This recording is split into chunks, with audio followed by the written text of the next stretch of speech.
मंदिर में तुम गए हो और तुम्हारे पास में बेलपत्री नहीं है तो शंकर भगवान की चढ़ी हुई बेलपत्री को उठाकर धोकर वापिस शंकर जी पे चढ़ा सकते हो, वापिस शिव जी पे चढ़ा सकते हो, शंकर को समर्पित कर सकते हो।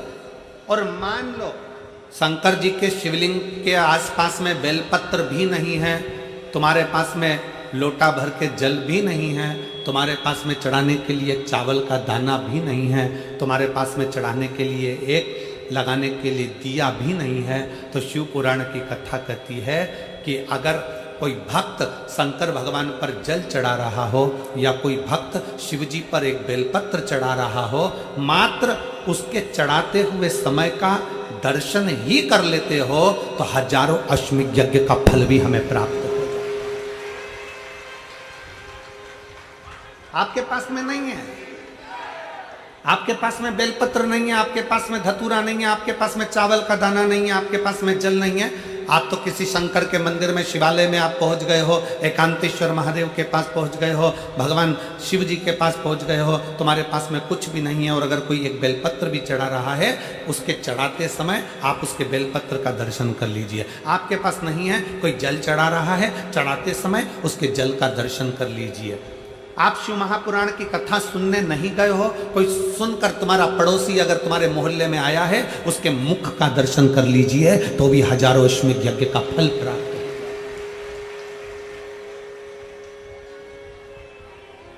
आपकी पूर्णता, पूर्ण विश्वास, पूर्ण भरोसा।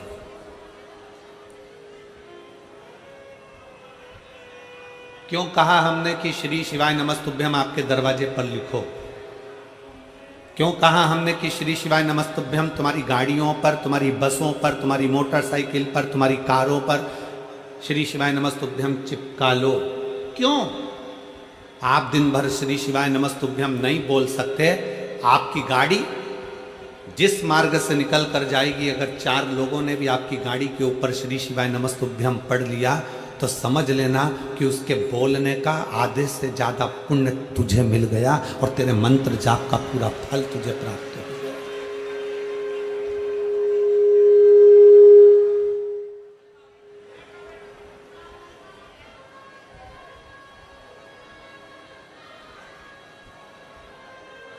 शिव महापुराण में तो दर्शन का महत्व है। आपके पास बेलपत्र नहीं है, केवल दर्शन कर लो, कोई चढ़ा रहा है तो।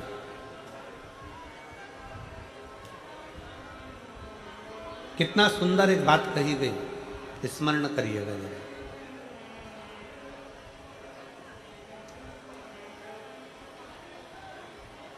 आप केदारनाथ जी नहीं गए ना, आप विश्वनाथ जी नहीं गए, आप भीमा शंकर नहीं गए, आप सोमनाथ नहीं गए, आप मल्लिकार्जुन नहीं गए, आप रामेश्वरम नहीं गए, आप महाकाल नहीं गए, आप कृष्णेश्वर नहीं गए, आप त्र्यंबकेश्वर नहीं गए, आप भीमा शंकर नहीं गए। शिव महापुराण की कथा कहती है, तुम्हें अगर सूचना मिल जाए कि तुम्हारा पड़ोसी कोई भीमा शंकर गया था, अगर तुम्हें सूचना मिल जाए कि कोई तुम्हारा पड़ोसी रामेश्वर गया था, अगर तुम्हें सूचना मिल जाए कि तुम्हारा पड़ोसी कोई केदारनाथ गया था, आप केवल उसके दरवाजे पर जाइए और एक बार मुख से श्री शिवाय नमस्तुभ्यम कहकर उसके मुख का दर्शन भी कर कर आ गए तो समझ लेना कि तुम्हें 12 ज्योतिर्लिंग के पुण्य फल अपने आप प्राप्त, अपने आप।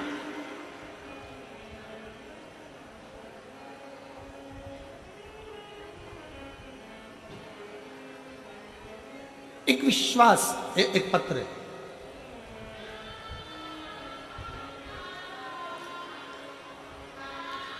मेरा नाम पिंकी, पति का नाम कुलदीप, गांव अलावलपुर, जिला पलवल की रहने वाली हूँ। कहीं बैठी हो तो हाथ हिला सकती हूँ। आप ही हैं?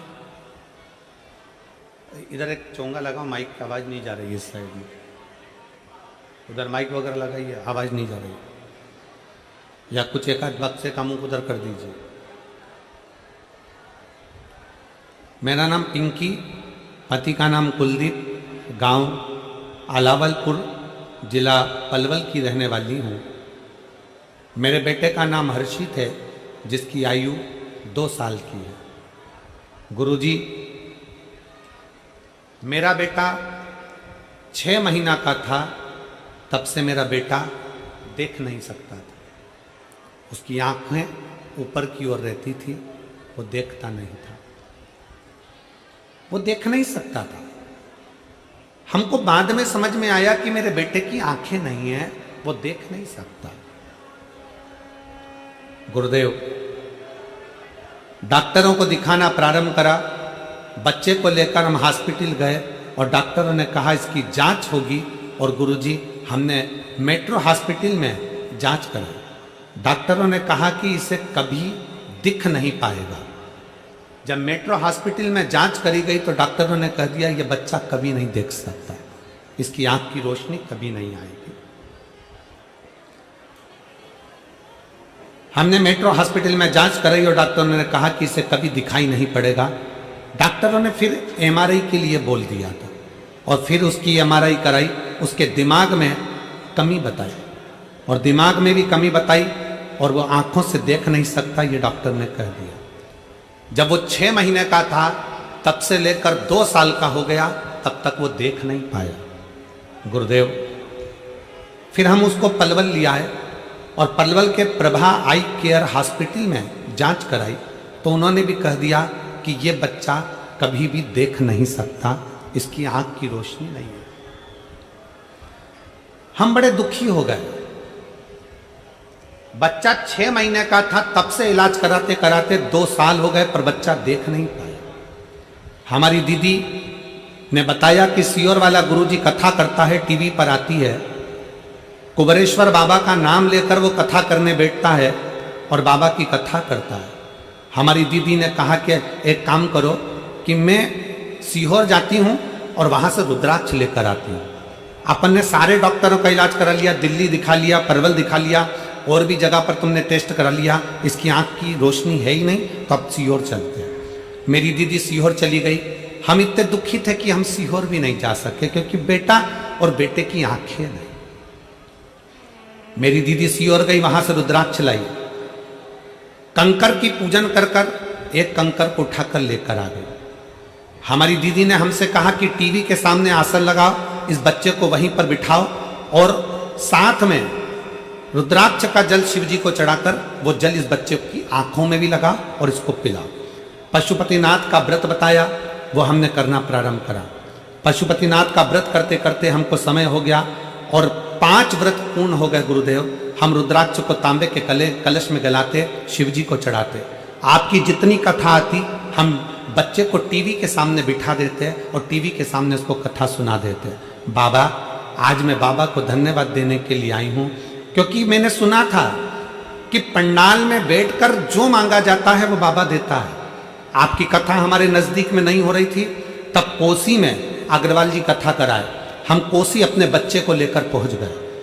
आप कहते हो कि पंडाल में जो मांगा जाता है वो 3 महीने में पूर्ण होता है। गुरुदेव, मेरे बच्चे को मैंने कोसी के पंडाल में कथा सुनाने के लिए ले गए। हम अपना ओढ़ने का साधन, बिछाने का साधन, पानी की बोतल, खाने का सामान सब लेकर पहुँचे और बच्चे को हमने कोसी की कथा पंडाल में बैठकर सुनाई। गुरुदेव, 5 दिन की कथा पूर्ण कर कर हम पंडाल से घर आ गए और बच्चा कुछ थोड़ा सा खेल रहा था।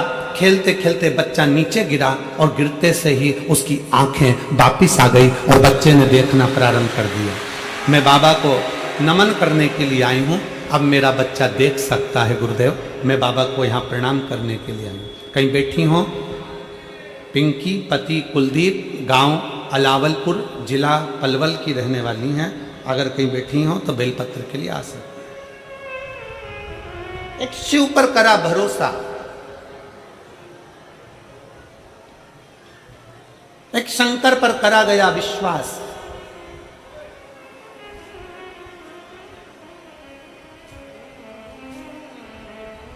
जीजियों, मेरी हरियाणा की बेटियों, मेरे जीजाओं, मेरी माताओं, मेरे भाई, एक बात अपनी जिंदगी में उतार कर रखना। शिव महापुराण की कथा के पंडाल में बैठे हो, दिल से अपने मन की बात कहने के लिए बाबा के पास आए, दिल से।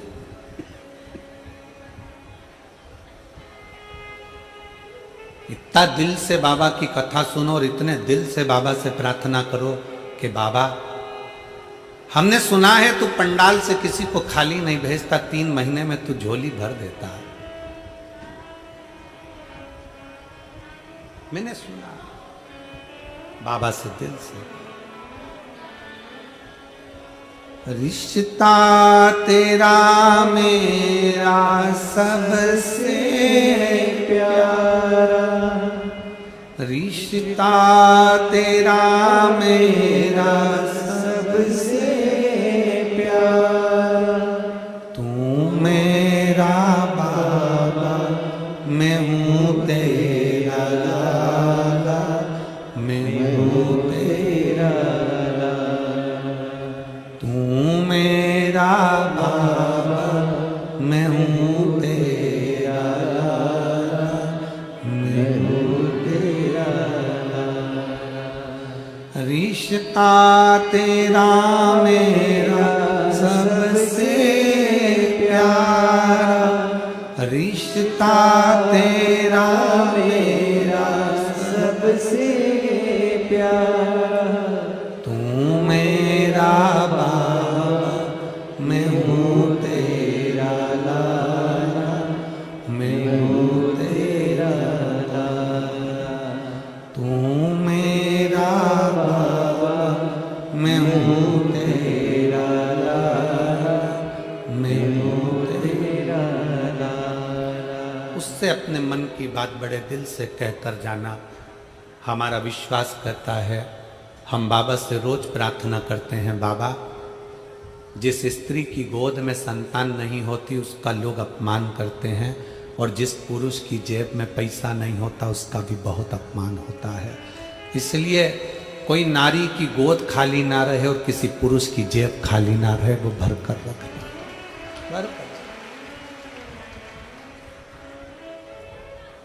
भरोसा, विश्वास। ऐसा कोई नहीं संसार में जिसको दुख नहीं है, और ऐसा कोई दुख नहीं संसार में जिसका हल शिव महापुराण में नहीं है। प्रत्येक दुख का हल शिव महापुराण के अंतर्गत है, प्रत्येक दुख का। एक चावल का दाना भी आप शंकर जी को चढ़ाएं तो विश्वास के साथ चढ़ाएं, एक बेलपत्री भी आप शंकर जी को चढ़ाएं तो विश्वास के साथ चढ़ाएं, एक लोटा जल भी अगर शंकर जी को चढ़ाएं तो विश्वास के साथ चढ़ाएं।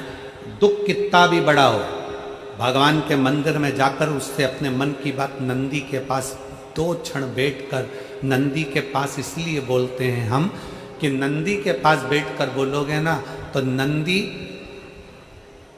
प्रतिदिन शिव जी को अपनी पीठ पर बिठाकर घुमाने के लिए ले जाते हैं प्रदोष काल में, प्रदोष काल प्रतिदिन।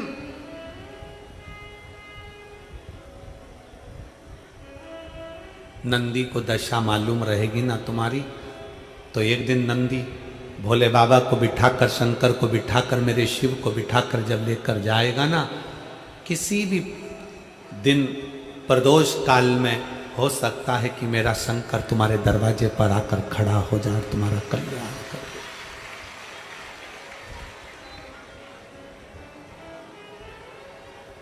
दूसरे को अपना भाग्य मत दिखाओ कि मेरा आगे क्या होगा,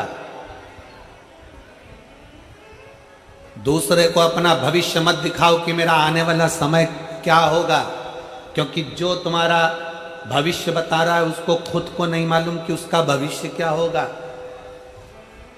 एक काम करो, अपना तन, मन, चित्त, वृत्ति, अपना भाव, अपना भजन, अपना हृदय, अपना समय, अगर कुछ मिल जाए थोड़ा सा तो वो शिव को दो। और मेहनत को 4 गुना कर दो, अपने कर्म को 4 गुना कर दो। दुकान पर जितना समय देते हो उससे ज्यादा समय दुकान पर देना चालू करो, अगर कर्जा ज्यादा है। तकलीफें ज्यादा चल रही है, थोड़ा परिश्रम ज्यादा करें, थोड़ी मेहनत ज्यादा करें। कष्ट ज्यादा है, भगवान के भरोसे कर कर उससे प्रार्थना ज्यादा करें, उससे प्रार्थना करें। प्रार्थना के साथ में अपना कर्म, अपनी लगन, अपनी मेहनत को 4 गुना बढ़ा लीजिए। क्यों नहीं सही हो, क्यों नहीं दुख कटेगा। एक पत्र है,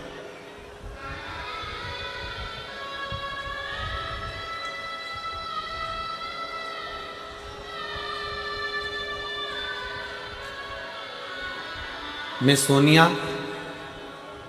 पत्नी श्री राजेंद्र सिंह सोलंकी, गांव मोहना, जिला फरीदाबाद की रहने वाली हूँ। कहीं बैठी हों तो हाथ हिला सकती हैं, और अगर बैठी हों तो एक बेलपत्र लेने के लिए आ सकती हैं। मैं सोनिया, पत्नी श्री राजेंद्र सिंह सोलंकी, गांव मोहना, जिला फरीदाबाद की रहने वाली हूँ।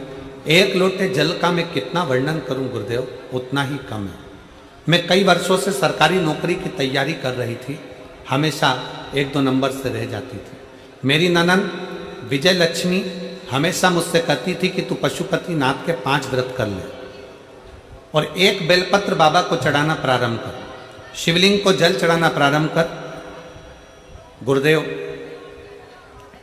जब भी मैं अपनी ननद से बात करती तो ननद मुझसे बस यही कहती कि तुम ऐसा करो, तुम पशुपति व्रत करो, तुम शंकर का भजन करो। गुरुदेव, मैं कभी आपकी कथा नहीं सुनती थी, मैं आपको मानती भी नहीं थी। 30 अप्रैल 2023 को मेरा टीजीटी संस्कृत की परीक्षा हो गई। परीक्षा के बाद मुझे समय मिला, परीक्षा तक मैंने आपकी कथा नहीं सुनी और ना मैंने पशुपति व्रत करा, ना कुछ किया। परीक्षा के बाद मैंने पहली बार आपकी कथा जुलाई में अलवर में सुनी और आपने ऑनलाइन पार्थिव पूजन कराया। मैंने आपके परिवार के साथ, अपने परिवार के साथ जैसा बना वैसा बाबा का पूजन करा। गुरुदेव, अब मेरे मन में विश्वास जागृत हो गया कि मैं इतने सालों से एग्जाम दे रही हूं, मेरा पास नहीं, पर अब की बार फिर बाबा कुछ कृपा कर दे और फिर मेरे ऊपर करुणा अब करेगा तो बाबा करेगा। मैंने दूसरी बार फिर मेहनत करी और मेहनत कर कर नवंबर 2023 में काशी में 5 दिन की कथा पंडाल में बैठकर सुनी। अभी तक मैंने पंडाल में कथा नहीं सुनी थी, अलवर की कथा मैंने ऑनलाइन सुनी, ऑनलाइन पूजन करा। काशी की कथा पंडाल में बैठकर सुन ली। और आप कहते हो बाबा सुनता है और 3 महीने में देता है। गुरुदेव, हमने नवंबर में काशी की कथा सुनी और बाबा की कृपा का मैं क्या गुणगान करूं गुरुदेव। 10 फरवरी 2024 को हम बाबा की कृपा का ऐसा वर्णन हुआ कि हम सीहोर पहुंच गए। सीहोर जाने के बाद हम बाबा की कंकर शंकर पूजन करके रुद्राक्ष लेकर आ गए और बाबा को प्रणाम कर कर आ गए। गुरु पूर्णिमा महोत्सव का आनंद लेकर बाबा को नमन कर हमने ऐसी कृपा बाबा ने कर दी। आज मेरा हरियाणा सरकार में टीजीटी संस्कृत की पद पर, अध्यापिका के पद पर सरकारी नौकरी में मुझे मेरे बाबा ने लगा दिया। मैं बाबा को यहां प्रणाम करने के लिए आई। एक विश्वास, एक भरोसा।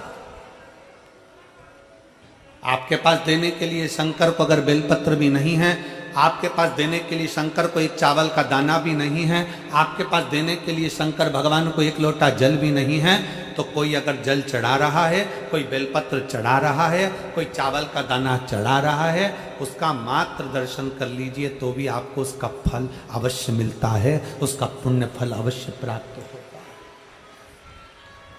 मिलेगा जरूर।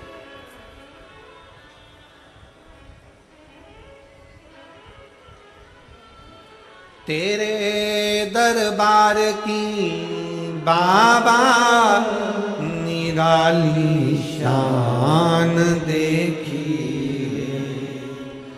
तेरे दरबार की बाबा निराली शान देखी, तुझे देते नहीं देखा पर झोली भरी देखी, तुझे देते नहीं देखा पर झोली भरी देखिए, मुख दुनिया मोड़ेगी, बाबा तू मुखड़ाना मोड़े,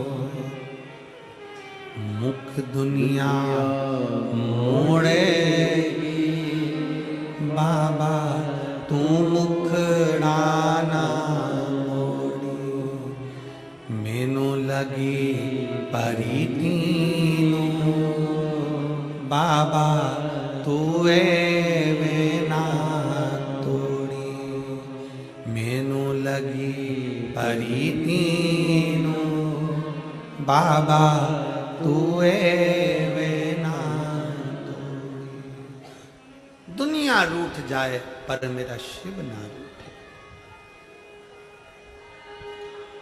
बहुत डराएंगे लोग, बहुत डराएंगे।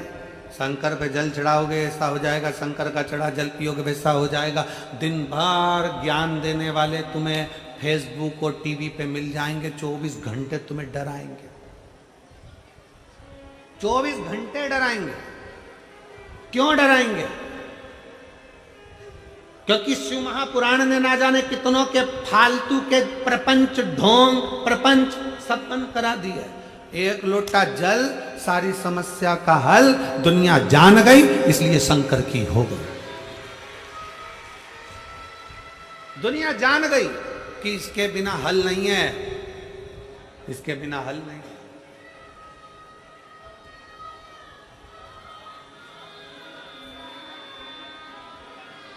क्या था पूरे ब्रह्मांड में, पूरी पृथ्वी पर, पूरी सृष्टि में, पूरे विश्व में केवल एक शंकर के सिवा कुछ नहीं था। केवल शिव, केवल शंकर। राम जी किसकी पूजन करते हैं? जम के बोलो जरा, आवाज आना चाहिए। किसकी? शंकर जी की। कृष्ण भगवान किसकी पूजन करते हैं? गणेश जी किसकी पूजन करते हैं? शंकर। लक्ष्मी जी किसकी पूजन करती हैं? अभी 11 तारीख से 17 तारीख तक पीलीभीत में आप कथा सुनेंगे 2 बजे से 5 बजे तक, उत्तर प्रदेश में। तो पीलीभीत की कथा में आप सुनेंगे देव दीपावली का प्रसंग।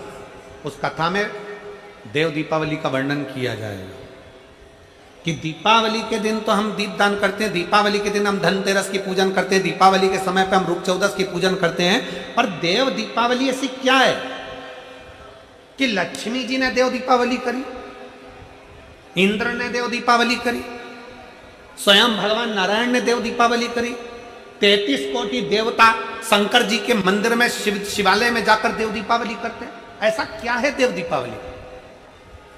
ऐसा देव दीपावली में क्या है कि शंकर भगवान ने लक्ष्मी जी को कुबेर का खजाना दे दिया? ऐसा क्या है कि नारायण को लक्ष्मी दे दी? ऐसा क्या है कि कुबेर जो चोर था उसको भी धनपति बना दिया? क्या है ऐसा देव दीपावली?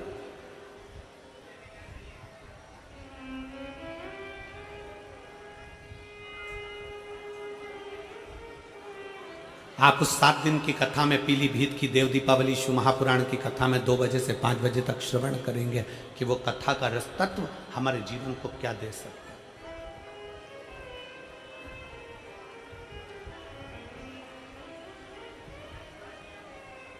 शिव महापुराण की कथा में एक बात अपने पल्लू में बांध कर लेकर जाना कि कोई तुमसे कह दे कि मैं बैठा हूं और तुम्हारा भंडार भर दूंगा, मैं बैठा हूं और तुमको खजाना ला कर दे दूंगा, मैं बैठा हूं जमीन खोदूंगा और हंडा निकाल कर दे दूंगा, समझ लेना सब बेवकूफ बना रहे हैं। क्योंकि अपनी मेहनत का ही हमको मिलता है, अपनी लगनता का ही अपने को मिलता है। जितनी पढ़ाई कर सकते हो उतनी चौगनी पढ़ाई करो, और जितना अच्छा कर्म कर सकते हो उतने कर्म के साथ आगे बढ़ो, तो तुम्हारी मेहनत का भगवान तुम्हें 4 गुना देता है। अपनी मेहनत का अपने को चाहिए, हमें दूसरे का धन नहीं चाहिए। और भगवान से कह भी देना परमात्मा मुझे मेरी मेहनत का देना, मुझे मेरे हक का देना, मुझे दूसरे का नहीं चाहिए। मुझे दूसरे का हक्का नहीं चाहिए।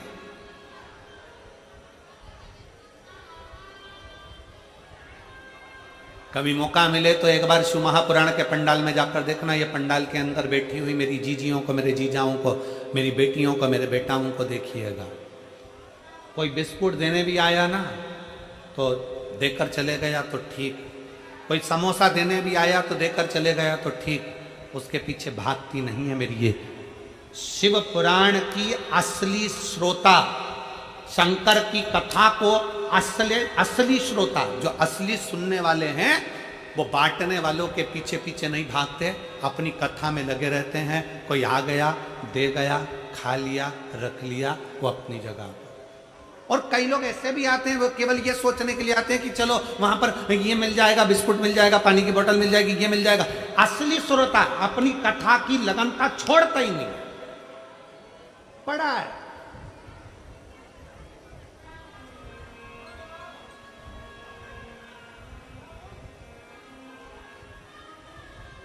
और प्रणाम है फरीदाबाद वालों आपको, हरियाणा की इस पवित्र भूमि के सभी भक्तों को नमन करता हूं जिन्होंने यहां पर काजू और बादाम तक के पैकेट बंटवा दिए।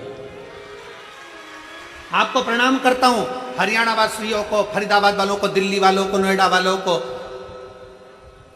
गुड़गांव वालों को, आसपास के सारे क्षेत्रवासियों को नमन करता हूं कि आप लोगों ने यहाँ गुलाब जामुन, रबड़ी, खीर, समोसा, कचौड़ी, ऐसे कौन सी सामग्री है, बारात भी आए ना तो उसका तादर नहीं हो जितना तुम लोगों ने कर दिया फरीदाबाद वालों ने।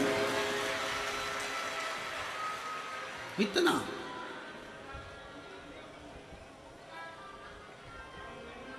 अब तुमने इतना दिया है,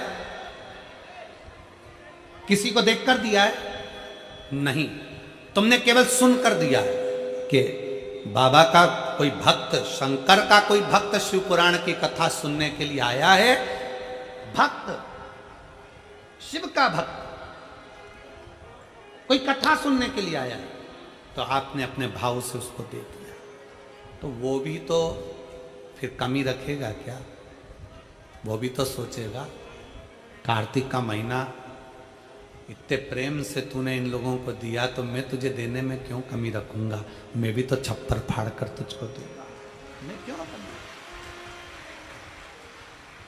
देवता देते हैं पल्ला झाड़ कर और महादेव देता है छप्पर फाड़ कर, वो कम ना देता।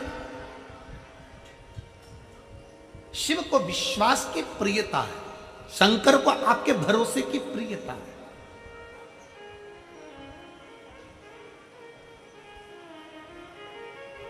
एक पत्र,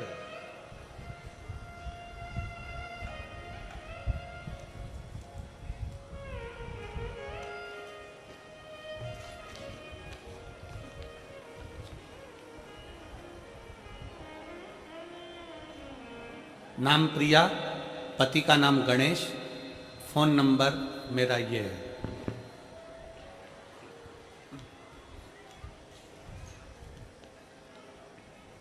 कहीं बैठे हों तो आ सकती हैं, हाथ हिला सकती हैं। नाम प्रिया, पति का नाम गणेश, फोन नंबर ये है। गुरुजी, होंडल भूलवाना की रहने वाली हूँ, जिला पलवल की हूँ। मेरी शादी 17 में हुई, मेरा बच्चा 4 महीने का खराब हो गया। दूसरा बच्चा मेरा 22 दिन का लड़का होकर मर गया। गुरुदेव, तीसरा बच्चा हुआ, वो भी मर गया। मैं बड़ी दुखी हो गई। फिर मेरी मम्मी की सहेली ने बताया कि शंकर की महिमा के बारे में मेरी मम्मी की सहेली बताई कि पशुपतिनाथ का व्रत कर बेटा, और पशुपतिनाथ का व्रत के बारे में और सीहोर के कंकर शंकर लाकर मेरी मम्मी की सहेली स्वयं सीहोर गई और वहां से कंकर शंकर लेकर आई और वो भी मुझे लाकर दे दी। मैं उनकी सेवा करने लगी। मुझे नहीं मालूम था कि कंकर भी शंकर है और शंकर साधारण नहीं है, मैं नहीं जानती थी। मेरे को तो हंसी आई कि कंकर शंकर हो सकता है, पर मालूम नहीं था कि सीहोर का वास्तव में कंकर शंकर है। जिस कुबेरेश्वर बाबा की धरा से कंकर लाई हूं वो कंकर नहीं, शंकर का एक प्रतिबिंब है। पशुपतिनाथ का व्रत किया, 3 बच्चे चले गए। डॉक्टर ने कह दिया कि चांस ना ले, पर बाबा की कृपा से मैंने शंकर कंकर पर भरोसा कर कर बेलपत्री शिव को चढ़ाते हुए, जल चढ़ाते हुए, सफेद आंकड़े का जड़ का भरोसा करते हुए फिर मेरा गर्भ ठहरा। बाबा ने ऐसी कृपा करी गुरुदेव, डॉक्टर तो कह रहे थे कि ठीक नहीं है, पर बाबा की कृपा ऐसी हुई कि 9 महीने बाद मेरे गर्भ से संतान ने जन्म लिया और पूर्ण तरह से स्वस्थ है। ये शिव है, ये पूर्ण शंकर का भरोसा, शिव तत्व का भरोसा, आपका विश्वास, आपकी दृढ़ता, आपका भरोसा है। शिव क्या चाहते हैं? शंकर क्या चाहते हैं? क्या मांग रहे हैं?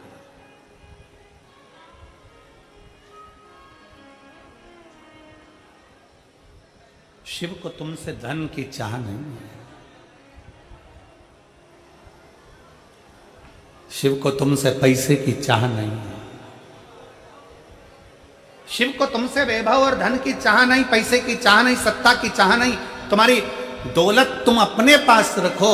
शंकर को तो केवल जब तुम जल भी चढ़ाओ तो विश्वास के साथ चढ़ाना कि मेरे ऊपर ये दुख आ रहा है बाबा, देख लेना।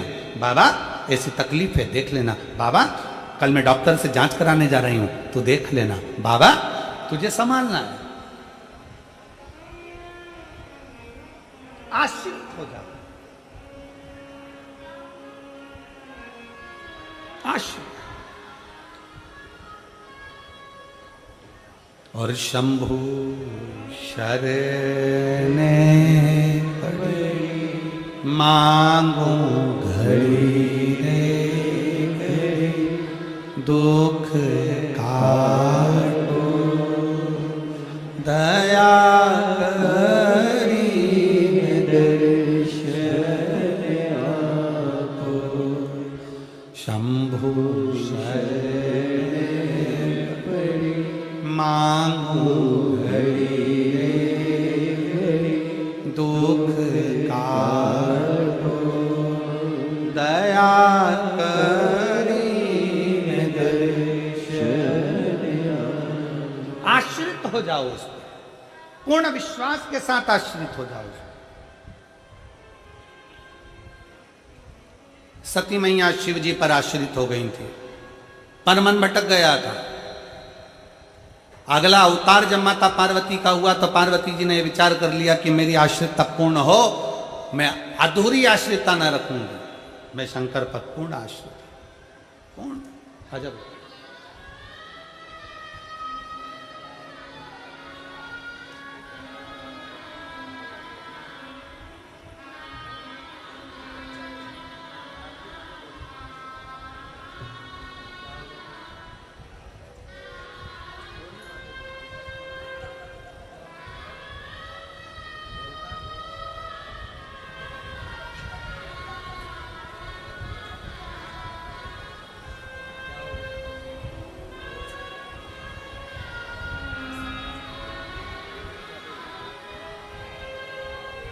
दीदी बता रही हैं कीर्तन इतना गाया है कि आवाज़ बैठ गई है।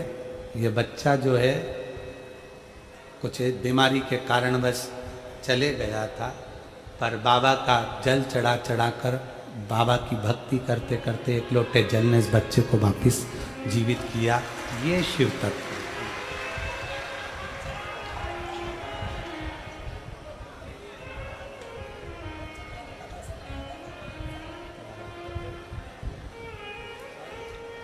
शिव के प्रति आपका विश्वास दृढ़ है, शिव के प्रति आपका भरोसा दृढ़। पार्वती जी ने अपने भरोसे को प्रबल किया है। केवल देवता या देवी ही भरोसे को प्रबल नहीं करते, असुर ने भी अपना भरोसा प्रबल करा है। तारकासुर ब्रह्मा जी से वर मांगे थे कि मुझे वर दीजिए कि मेरे प्राण छूटे तो शंकर जी के पुत्र के द्वारा छूटे। शंकर जी के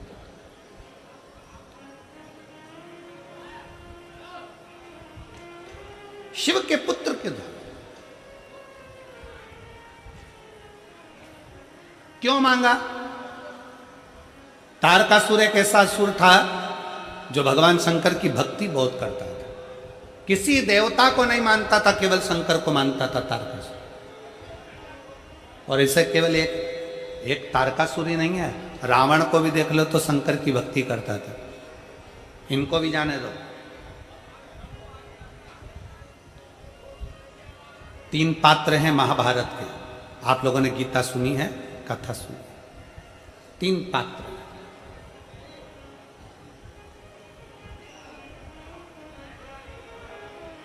महाभारत के 3 पात्र जिन्होंने शंकर भगवान की अविरल भक्ति को धारण किया। कैसे? और उनको देखकर दुनिया ने धारण किया। भीम, दुर्योधन और जरासंध।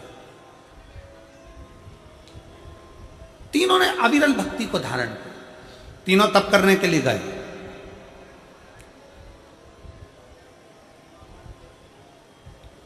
भगवान शंकर की ऐसी भक्ति में डूबे तीनों। तप करते करते करते करते कई वर्ष निकल गए, कई वर्ष।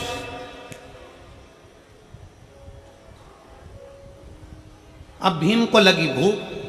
भीम ने सोचा कि मुझे भूख लगी, जाऊं मैं कुछ खा लूंगा। जरासंध तप कर रहे हैं, दुर्योधन तप कर रहे हैं, और भीम उठकर चले गए और वन में जाकर केले लाकर बैठकर पेट भरकर भीम ने खाना प्रारंभ किया। भीम ने खाया। भीम जैसे ही चले गए, थोड़ी समय के बाद ही जरासंध और दुर्योधन के सामने भगवान शंकर प्रकट हो गए। प्रकट।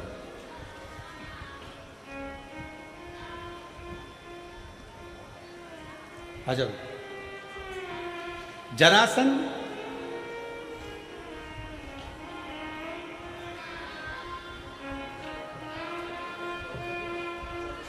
बधाई बेटा। ये बच्ची का जो जॉब लगा है, एक बार जोरदार ताली बजाकर इसका स्वागत करूंगा।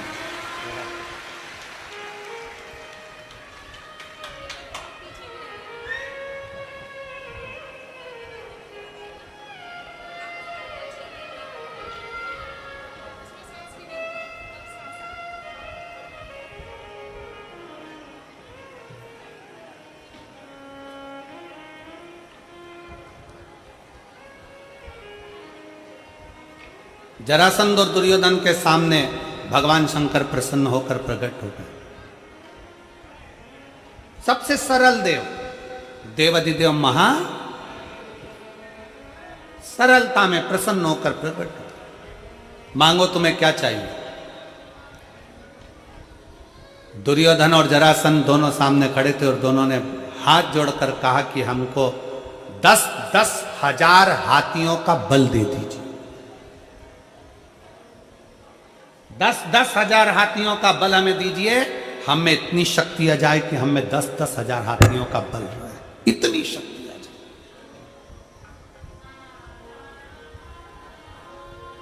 ठीक है, भगवान शंकर ने तथास्तु कह दिया। 10-10 हजार हाथियों का बल दे दिया। दोनों जा रहे थे। भीम को देखकर दोनों हंसकर बोले, इस खवड्डे को देखो, खाने के चक्कर में इसको वर भी नहीं मिला। हमारे ऊपर शंकर भगवान की कृपा हो गई और ये भूखा खाने में ही लगा रहा, इसको कुछ नहीं मिल पाया, इसको कुछ भी नहीं मिला।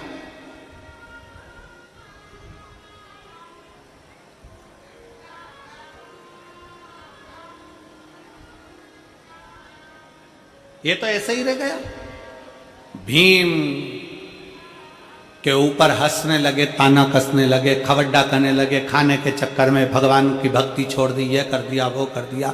भीम चुप थे। अब भीम ने सोचा कि अब मैं भी भगवान का तप करूंगा, पर शंकर भगवान का तप नहीं करूंगा। भीम ने सोचा अब मैं पार्वती जी का तप करूंगा। अब भीम क्या जाने कि शंकर और पार्वती में भेद ही नहीं है। शिव की शक्ति है पार्वती, दोनों एक है। अर्धनारेश्वर रूप का दर्शन भगवान शंकर ने जब ब्रह्मा जी को दिया तो अपने आधे रूप में शंकर ने अपना दर्शन दिया और आधे रूप में पार्वती का दर्शन दिया। दुनिया के लोग अगर कह दें कि शंकर अलग है पार्वती अलग है, ये भेद करने वाले। अगर तुम माँ वैष्णो देवी को मान रहे हो, अगर आप माँ दुर्गा जी को मान रहे हो, आप माँ काली जी को मान रहे हो, आप माँ जगत जननी को मान रहे हो, आप माँ तारा माता को मान रहे हो, आप माँ मनसा माता को मान रहे हो, आप दुर्गा जी को मान रहे हो, आप ज्वाला जी को मान रहे हो, आप देवी जी की आराधना कर रहे हो, तो ये मान कर चलना कि आप केवल देवी की आराधना नहीं कर रहे हो, शंकर की भी आराधना कर रहे हो, आप शिव की भी आराधना कर रहे हो। और यदि आप शंकर जी की आराधना कर रहे हो, शंकर जी पे एक लोटा जल चढ़ा रहे हो, शंकर जी पे बेलपत्र चढ़ा रहे हो, शंकर जी पे दूध चढ़ा रहे हो, तो ये मानकर चलना आप केवल शंकर की आराधना नहीं कर रहे, साथ में पार्वती की भी आराधना कर रहे हो। आप ये मानकर चलिए। जितने लोग देवी जी की स्थापना करते हैं, देवी जी की जोत जलाते हैं, देवी जी का चौकी लगाते हैं, माता रानी की चौक लगाते हैं, माता रानी की जोत जलाते हैं, माता रानी की आराधना करते हैं, माता रानी का जागरण करते हैं, माता रानी का भजन करते हैं, वो जान लेना कि केवल तुम माता की आराधना नहीं कर रहे हो, वो माता की आराधना के साथ में शंकर की आराधना अपने आप हो रही है, अपने आप।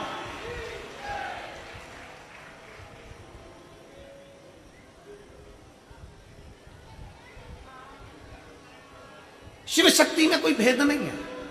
पर भीम ने सोचा कि मैं शंकर जी की आराधना नहीं करूंगा, मैं शक्ति की आराधना, मैं देवी की आराधना करूंगा, और भीम ने देवी जी की आराधना करी। मां दुर्गा जी की जैसी आराधना करी, शंकर भगवान ने माता पार्वती जी से कहा, जाओ भीम तुम्हारी आराधना कर रहा है, उसको कुछ देकर आओ। पार्वती जी बोली, मेरा तो मन नहीं उसको देने का। भगवान शंकर कहने लगे, कैसे मन नहीं? तुम्हें जाना पड़ेगा, देना पड़ेगा। भगवान विष्णु भी अगर किसी पर प्रसन्न होते हैं, भगवान नारायण भी अगर किसी पर प्रसन्न होते हैं, तो भगवान नारायण पृथ्वी पर रहने वाले जीवों को स्वयं नहीं देते, शंकर भगवान से कहते हैं कि प्रभु इनको दे दीजिए, शिव की आज्ञा है तो मिले। पृथ्वी पर रहने पर, पृथ्वी पर जन्म लेने के बाद, अगर आप पृथ्वी पर रह रहे हो, मृत्यु सागर में रह रहे हो, मृत्यु लोक में रह रहे हो, इस संसार में रह रहे हो, पृथ्वी पर अगर आपका जन्म हुआ है और पृथ्वी पर अगर आप रह रहे हो, पृथ्वी पर अगर आप जन्म लिए हो और पृथ्वी पर रहने के बाद आप चाहे चतुर्थी का पूजन कर लो, पंचमी का पूजन कर लो, छठ का पूजन कर लो, सप्तमी का पूजन कर लो, अष्टमी का पूजन कर लो, दसवीं का पूजन कर लो, एकादशी कर लो, चाहे प्रदोष कर लो, चाहे तुम्हारी मर्जी पड़े मंगलवार करो, बुधवार करो, गुरुवार करो, तुम्हारी मर्जी पड़े देवी का व्रत कर लो, तुम्हारी मर्जी पड़े शनि महाराज का व्रत कर लो। 33 कोटि देवता, पृथ्वी पर अगर किसी भी देवता का व्रत करोगे, किसी भी देवी का व्रत करोगे, चाहे तुम एकादशी करो, चाहे प्रदोष करो, चाहे दसवीं करो, चाहे नवमी करो, कुछ भी करो, सारे व्रत का फल तुम्हें कोई भी देवता देगा तो शंकर भगवान की आज्ञा से ही देगा, शिव के बिना दे ही नहीं सकता। सारे व्रतों का फल शिव के बिना मिल ही नहीं सकता। शंकर बोलेंगे कि दे दो तो दे दो, शिव कहेंगे कि प्रदान करना, क्योंकि शंकर मृत्यु लोक के देवाधिदेव महादेव हैं।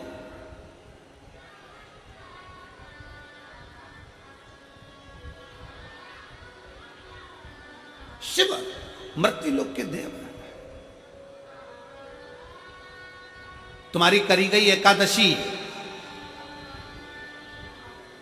का हिसाब जाने पर कौन देता है? स्वयं देवाधिदेव महादेव, स्वयं शिव। तुम्हारे करे गए जितने व्रत हैं, चाहे दुनिया के कोई भी व्रत कर लो, नवरात्रि के 9 दिन के व्रत कर लो, चतुर्थी के 4, तुम्हारे 12 महीने के व्रत कर लो, चाहे तुम्हारी जिंदगी में जो व्रत करना कर लो, चाहे तुम शुक्ल पक्ष की जितनी छठ है उसके व्रत कर लो, जितने व्रत का फल मिलेगा वो सब शंकर से ही मिलेगा। जाओ पार्वती भीम को देकर आओ। पार्वती जी भीम के सामने प्रकट हो गई। भीम मांग, तुझे क्या चाहिए? मांगो, क्या दो, क्या दिया जाए? भीम ने कहा, मां मैं मांगूंगा नहीं, तू जानती है, बस दे दे। बड़ा दुखी हूं मैं, मांगूंगा नहीं। भीम जैसी समझदारी तुम भी रखना। भगवान के मंदिर में जाकर परमात्मा से केवल थोड़ी बहुत धन दौलत मत मांगना, भगवान से कहना रावण जैसी चतुरता रखना कि बोले बाबा तुम्हें मेरे कैलाश से मेरे लंका चलना पड़ेगा। शंकर जी मन में सोचे, अगर मैं लंका में चले गया तो जिंदगी भर इसकी लंका में ना तो आग लग सकती है, ना खजाना कम हो सकता है। तो भगवान शंकर ने विचार करा, 12 ज्योतिर्लिंग में से एक ज्योतिर्लिंग बाबा वैद्यनाथ इसीलिए बने कि शंकर को ले जा रहे थे रावण, पर शंकर भगवान जाना नहीं चाहते, क्योंकि शंकर अगर चले जाते तो रावण की लंका में कभी ना आग लगती, ना रावण कभी मरता, ना कभी धन की कमी होती, ना कभी संपदा की कमी होती, ना कभी बुद्धि की कमी होती, ना कभी विवेक की कमी होती। इसलिए शंकर भगवान ने अपने पुत्र गणेश जी को रास्ते में भेज दिया, जाओ रावण जा रहा है शिवलिंग लेकर, लंका तक पहुंचना नहीं चाहिए, शिवलिंग में भार कर दो। संध्या करने के लिए रुक गया रावण, शिवलिंग दे दिया गणेश जी के हाथ में, गणेश जी ग्वाले का रूप रखकर जमीन पर रख दिया, रावण से उठा नहीं, बाबा वैद्यनाथ वहां प्रकट हो गए, बाबा वैद्यनाथ वहां प्रकट हो गए। शंकर भगवान, अगर तुम शंकर के मंदिर में जाकर कह रहे हो कि मुझे थोड़ी सी धन दे दो, थोड़ी सी दौलत दे दो, 4 गाड़ी दे दो, बंगला दे दो, मोबाइल दे दो, हैंडसेट दे दो, शादी करा दो, भगवान से अगर थोड़ा बहुत मांग रहे हो तो गलत है। भगवान शंकर के मंदिर में जाकर जल चढ़ाते चढ़ाते कभी कह देना, बाबा प्रदोष आ रही है, तेरा इंतजार करूंगा, तुझे मेरे घर चलना है। और बाबा को एक बेलपत्री चला के और प्रदोष के दिन बाबा से कह के, ये बेलपत्री नहीं, मैं तुझे लेकर जा रहा हूं और मेरा भरोसा कहता है कि मेरा कल्याण तू करेगा, तू है मेरा अपना, मेरे शंकर, मेरे ओघड़दानी, मेरे शिव, मेरे त्रिकालदर्शी, मेरे कैलाशी, मेरे अविनाशी शंकर। हम में इतना बल नहीं कि हम कोई शिवलिंग तेरे मंदिर से उठा कर ले जाए, हम कैलाश पे से शंकर का शिवलिंग लेकर आ जाए। वो रावण था जो शिवलिंग लाया था, वो कंस था जो शंकर की आराधना में लीन रहत करता था, हमसे इतना नहीं बन सकता, क्योंकि हम कलयुग में रहते हैं। हम तो एक बेलपत्री तुझे चढ़ाकर लेकर जा रहे हैं, मैं मानती हूं कि तू मेरे साथ जा रहा है, मेरे साथ मेरे घर में जाएगा और कोई कमी नहीं आने देगा, ये विश्वास। भीम ने कह दिया पार्वती मैया से, मां मुझे दे दो। मां पूछती है क्या चाहिए, मांग तुझे क्या दिया जाए। पार्वती जी बार बार पूछ रही है, भीम ने मना कर दिया, मुझे नहीं मालूम मुझे क्या चाहिए, आप तो बस अंदाजा लगाकर दे दीजिए। पार्वती जी ने ध्यान लगाकर देखा कि शंकर भगवान ने जरासंध और दुर्योधन को क्या दिया था। क्या दिया था उसको, जम के बोलो, 10-10 हजार हाथियों का बल। पार्वती जी ने कहा, सुन भीम, तूने मेरा भजन किया है, इसलिए मैं तुझे 10,000 हाथी का बल देती हूं। भीम ने कहा, मैया बिल्कुल नहीं चाहिए, धर लो अपने पास। क्या करूंगा 10,000 हाथी का बल, ये तो शंकर जी भी दे दिए, तो मांग तुझे क्या चाहिए। भीम ने कहा, मांगूंगा नहीं, बस तुम तुम्हारे अंदाजे से बोल दो, तुम्हें जो देना दे दो। इतने में पार्वती जी ने ध्यान लगाकर देखा क्या दिया जाए, तो पार्वती जी ने कहा, ठीक है मैं तुझे 20,000 हाथी का बल देती हूं। 20,000 हाथी का बल ले। भीम ने कहा, मां बिल्कुल नहीं चाहिए, तुम तो तुम्हारे पास ही रखो, क्या करूंगा हाथी का बल।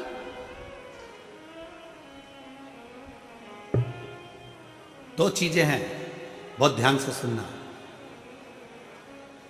भगवान तुमसे खड़े होकर कह रहे हैं, बेटा मैं तुझे 22 करोड़ रुपए दे रहा हूं। कितने रुपए, 22 करोड़ रुपए। और दूसरा भगवान कह रहे हैं कि बेटा 3 दिन बाद तू बीमार पड़ जाएगा और तुझे ऐसी बीमारी हो जाएगी कि तू तड़फेगा और मर जाएगा। अब बता दोनों में से क्या चाहिए, बीमारी ठीक करना है कि 22 करोड़ चाहिए। जम के बोलो जरा, बीमारी ठीक करना है ना। प्रथम सुख निरोगी काया। करोड़ों का धन घर में हो और तुम वेंटिलेटर पर पड़े हो, करोड़ों का धन घर में हो, तुम आईसीयू में पड़े हो, करोड़ों का धन घर में हो, बहुत अच्छी नौकरी में हो, बहुत तुम्हारी पोजीशन है, सारी दुनिया तुमको जानती है, तुम बहुत बड़े अधिकारी हो सकते हो, मंत्री हो सकते हो, नेता हो सकते हो, और मालूम पड़े तुम्हारे पास में बहुत सारा वैभव है, और वैभव होने के बाद भी अगर शरीर में कष्ट है तो वो वैभव शून्य के बराबर है, शून्य के बराबर। क्या करोगे, क्या करूंगा। भीम ने कहा मुझे 20,000 हाथी का बल नहीं चाहिए। तो पार्वती जी ने पूछा फिर क्या चाहिए। भीम कहते मांगूंगा नहीं, मांगूंगा नहीं। तो पार्वती जी ने ध्यान लगाकर सरस्वती को बुलाया। सरस्वती, भीम के दिल में जाकर हृदय में विचार कर कर देखिए कि इसको चाहिए क्या। सरस्वती जी ने पार्वती जी से कह दिया, भीम को जो चाहिए केवल जो उसके ऊपर हंस कर गए थे, एक बार भीम उनको पछाड़ना चाहता है। भीम पछाड़ना चाहता है। क्या चाहिए? पार्वती जी ने प्रसन्न होकर कह दिया, भीम जा, मैं तुझे वर देती हूं, दुर्योधन भी तुझसे मरेगा और जरासंध भी तुझसे मरेगा। जा, तेरे से मरेगा। हमें भी बाबा से यही कहना है, बाबा दुनिया हम पर हंसती है, ताने कसती है, आड़ा टेढ़ा बोलती है, बहुत गालियां देती है, हमारे पास कुछ नहीं ना तो हमारी इज्जत भी नहीं करते हैं। बाबा बस इतनी कृपा कर देना कि ऐसा वैभव दे देना, ऐसी कृपा कर देना कि जो मेरे ऊपर हंसे हैं एक बार उनका भी मुख बंद कर सकूं। ये प्रेरणा तेरे से मिले मुझे। इतना वैभव देना, इतना इतना ज्ञान देना, इतनी विद्वत्ता देना कि दुनिया जो मेरे पर हंसी है, ताना कसी है। अब शब्द कहा, सारे रिश्तेदारों को पूछा गया, सबको सम्मान दिया गया, सबको आदर करा गया, सबका सत्कार किया गया, पर मुझे धक्का दे दिया गया। मेरा आदर नहीं, सम्मान नहीं, सत्कार नहीं, मुझे पूछा नहीं गया। बाबा इतनी कृपा करना कि मुझे भी ऐसा वैभव देना, मुझे भी ऐसा वैभव, मुझे भी ऐसा वैभव। भीम, मैं तुझे वर देती हूं कि जरासंध भी तेरे हाथ से मरेगा, दुर्योधन भी तेरे हाथ से मरेगा। इतने बड़े बड़े योद्धा थे, अर्जुन जैसे योद्धा थे तो भी दुर्योधन को नहीं मार सके। इतने बड़े बड़े योद्धा थे पर जरासंध को कोई ना मार सका। मरे तो भीम के हाथ से मरे, क्योंकि वर ही यही था, वर ही यही था। मांगो क्या शंकर भगवान से? मांगो क्या? भगवान से केवल कहना, बाबा हमको तेरा साथ चाहिए। और अंत समय प्रभु आना पड़ेगा, वचन दिया तो निभाना पड़ेगा। आए ना आए प्रभु कुटुंब कबीला, अंत समय प्रभु वचन दिया तो निभाना पड़ेगा। अंत समय प्रभु आना पड़ेगा। भगवान अंत समय में तेरा साथ मिल जाए। क्या चाहिए मुझको? तुम चाहिए और कोई दूसरा नहीं।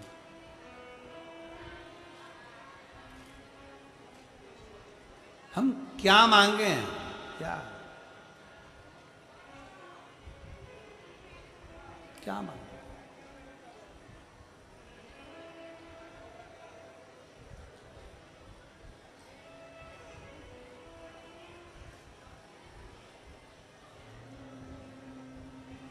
हम शिव से क्या मांगे?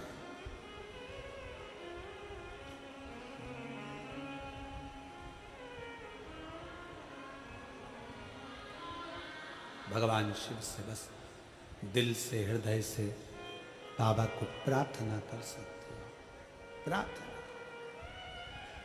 निवेदन कर सकते हो, नमन कर सकते हो।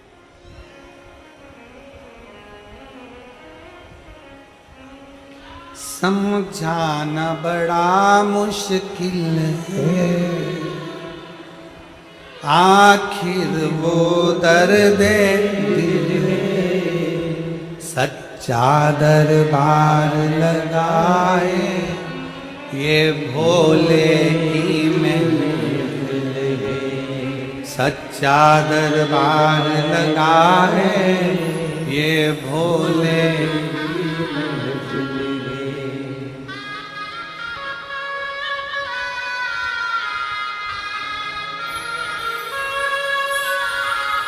अपनी किस्मत का ताला तुम खोलते चलो, अपनी किस्मत का ताला तुम खोलते शिवाय नमस्तुभ्यं तुम बोलते चलो। भगवान देवाधिदेव महादेव से अपने मन की बात बड़े भाव के साथ हृदय से चित्त से बाबा को दिल से प्रार्थना करेंगे, निवेदन करेंगे। जहाँ जगह मिले वहाँ बैठकर बाबा को अपने मन की बात बड़े भाव के साथ दिल से कहेंगे। आज कथा का विराम दिवस है।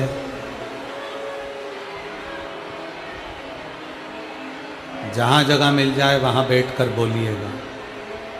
इस प्रार्थना को करने के लिए लोग आस्था चैनल पर भी जब प्रार्थना होती है,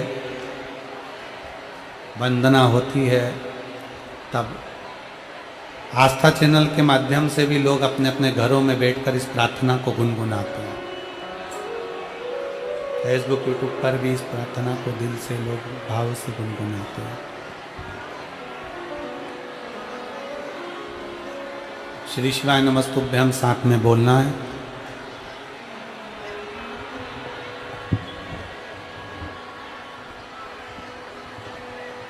और बाबा से अपने मन की बात दिल से कहना। सब साथ में बोलना।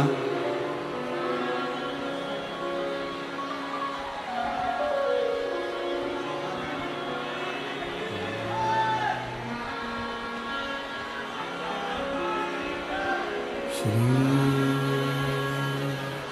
शिवाय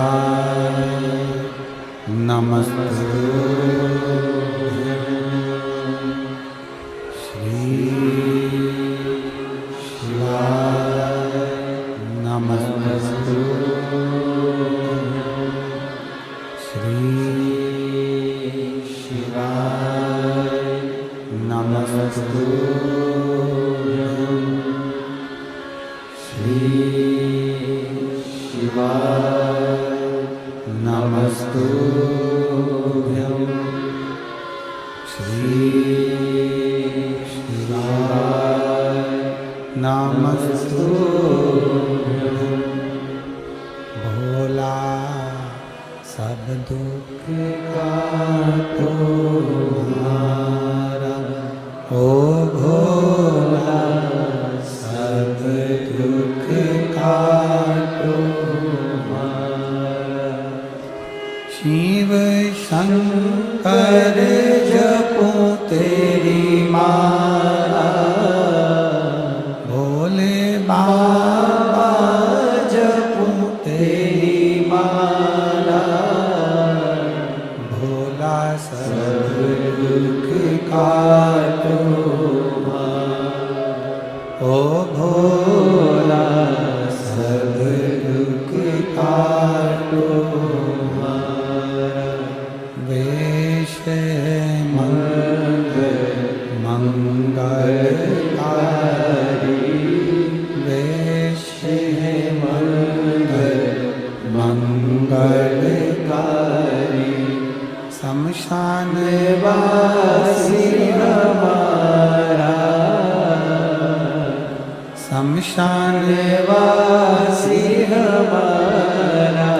ओ भोला सब दुख काटो हमारा, ओ भोला सब दुख काटो हमारा।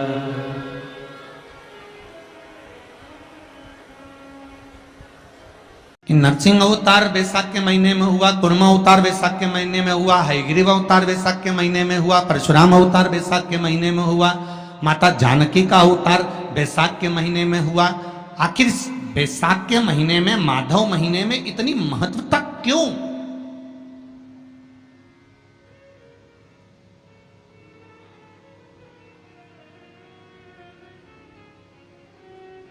बैसाख के महीने में पड़ने वाली एकादशी, चतुर्थी, प्रदोष, अमावस्या, पूर्णिमा, शिवरात्रि, ये सभी इतनी महत्वपूर्ण क्यों हो जाती है?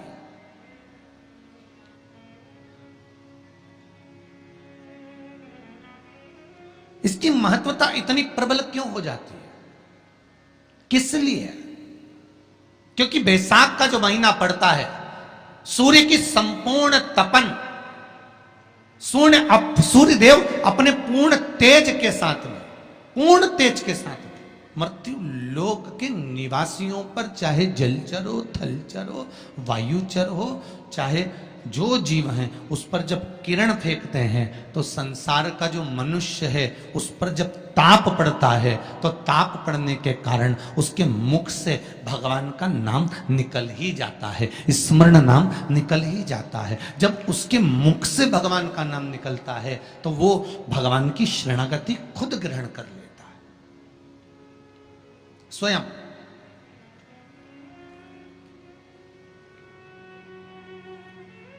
शरणागति ग्रहण कर लेना। बैसाख की पोथी पढ़ते हो आप लोग? आप में से अगर कोई पढ़ता हो बैसाख महीने की पोथी, तो उसमें एक वर्णन आता है,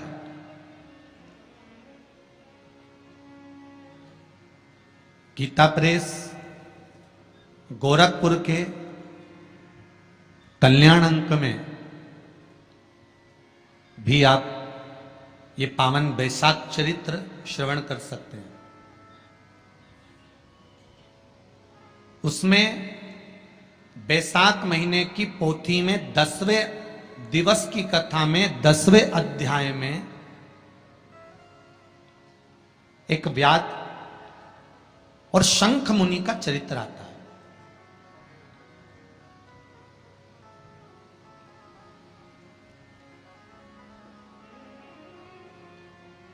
शंख मुनि एक बार निकलकर भगवान शंकर के मंदिर में जल समर्पित करने के लिए जा रहे थे और शिव मंदिर की ओर जाते जाते जाते जाते जाते जाते बीच मार्ग में चलते चलते चलते चलते और वो शंख मुनि जब शिव के मंदिर में पहुंचे, शंकर भगवान के मंदिर में जाकर उन्हें दर्शन किया,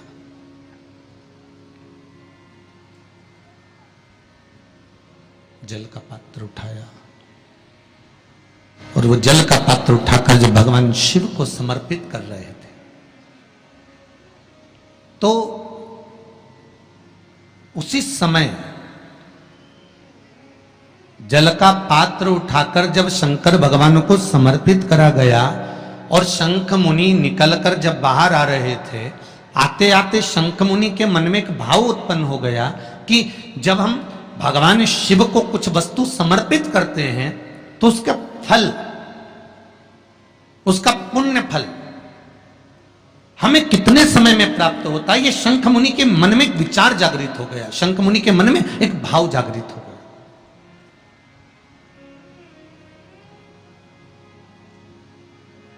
कई माताएं पशुपति व्रत करती हैं, कई ऐसी भी माताएं हैं जिन्होंने 2-3 बार पशुपति व्रत कर लिए होंगे, दूसरे को बताया, उसने व्रत करा, उसका हो गया, उसको फायदा भी मिल गया, और ये 3 कर ली, उसके बाद भी कुछ ना कुछ रह गया। तो इसके मन में आया कि बताओ, मैं भी व्रत कर रही हूं, ये भी व्रत कर रहे हैं, ये भी व्रत को सुन कर रहा है, मैं भी व्रत कर रही हूं, आखिर बात समझ में नहीं आती। उसको लाभ मिल गया, मुझे लाभ नहीं मिला। उसको लाभ की अनुभूति होगी, मुझे लाभ की अनुभूति नहीं हुई। तो कभी विचार करना कि तुमने उसको पशुपति व्रत बताया, उसने व्रत किया और बड़े दिल से करा, बड़े बड़े दिल से करा, तुम्हारे बताए अनुसार करा। मतलब तुम्हारी बात पर कितना विश्वास होगा उसको, तुम्हारी बात पर कितना भरोसा होगा उसको। और तुम्हारे बताए अनुसार उसने पशुपति व्रत कर लिया और उसका काम हो गया, और तुम 2 बार, 3 बार, 4 बार, 5 बार कर चुकी तो भी नहीं हुआ। उसका कारण क्या हो सकता है? उसका एक कारण है, तुम्हारी बात पर उसने विश्वास कर लिया पर तुम अभी विश्वास पूर्ण रूप से कर नहीं पाई हो। तुमने ये सोचा है कि दुनिया कर रही है तो अपन भी कर लो। एक बार महाराज ने बोला है कर लो, देखा जाएगा। पर तुम्हारे भारत में वो जागृतता, तुम्हारे पास में वो बल, तुम्हारे पास में वो जागृतता, तुम्हारे पास में वो बल, तुम्हारे पास में वो विवेक, तुम्हारे पास में वो बल प्राप्त नहीं हुआ, वो विश्वास जागृत नहीं हुआ। यदि तुम्हारे पास वो विश्वास जागृत हो जाता, वो बल जागृत हो जाता, तो तुमने जब पशुपति व्रत करा उसका फल तुमको मिल जाता। अगर विश्वास जागृत होता तो फल मिल जाता।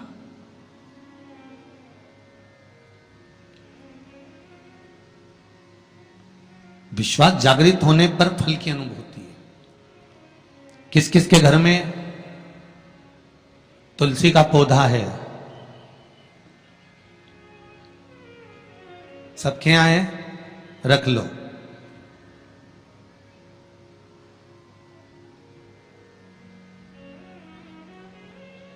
कहां लगा है? घर के अंदर कि घर के बाहर? घर के बाहर।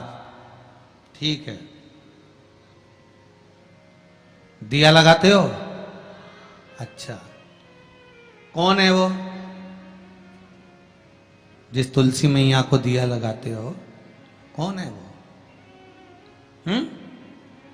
बोलते तो जाओ जरा जल्दी जल्दी। माता है। घर में जो सास है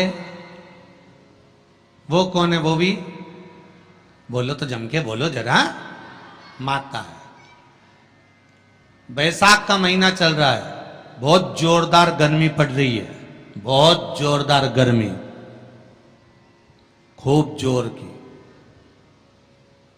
तुम्हारी सास की कुर्सी घर के बाहर लगा दो।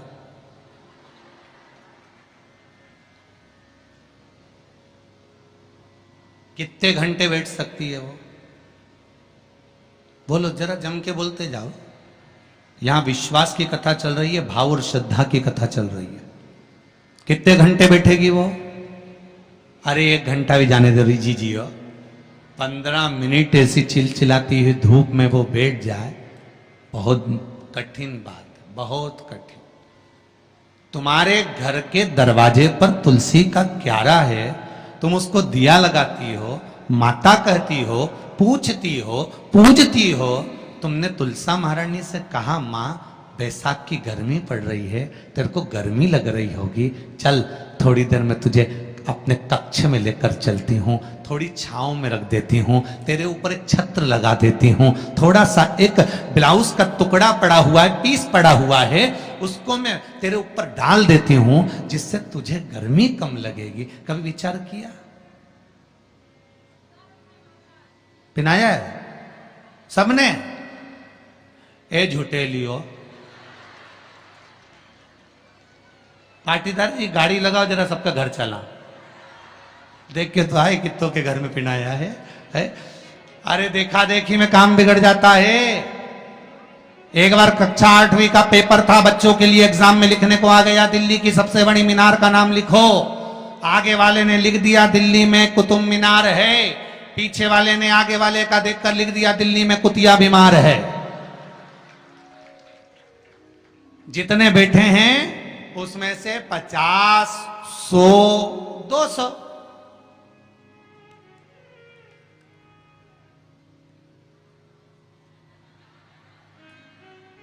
अरे बोलो तो सही है, उतना बोल।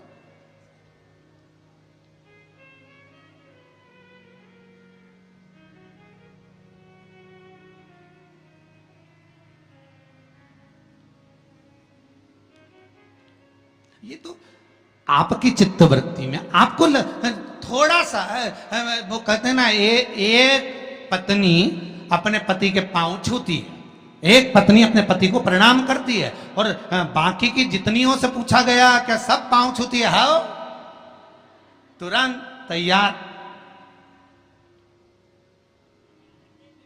अरे गुरुजी आओ, ये तो उसी में का हाल हो गया ना। वो एक आप लोग गाते हैं ना, वो देवी जी की आरती, माता पिता का है इस जग में बड़ा ही सुंदर नाता, उसी में का हाल है। पति पत्नी का है इस जग में बड़ा ही सुंदर नाता। बैठी बैठी पत्नी खाती, पति कमा कमा मर जाता।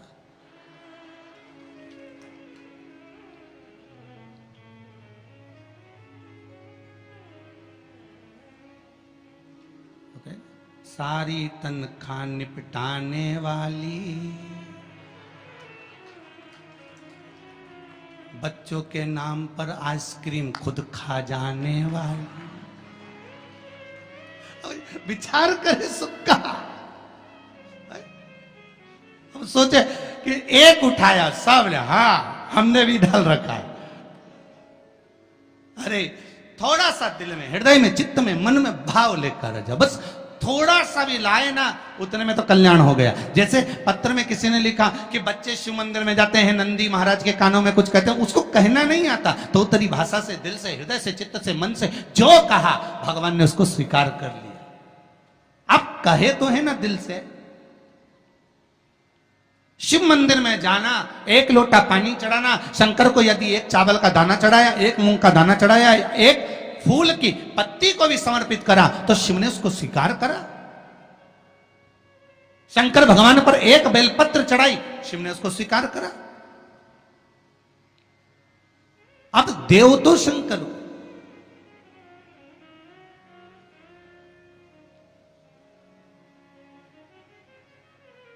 आप भगवान ओघड़दानी को प्रदान तो करो।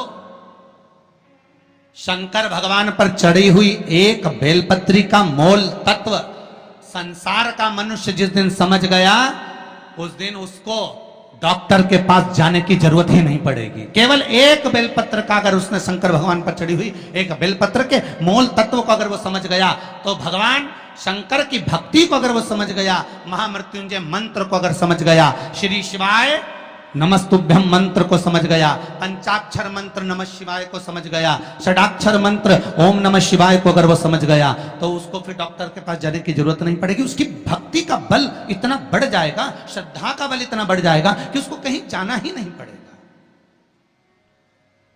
कुछ कहना चाहते हो? देव जरा माइक।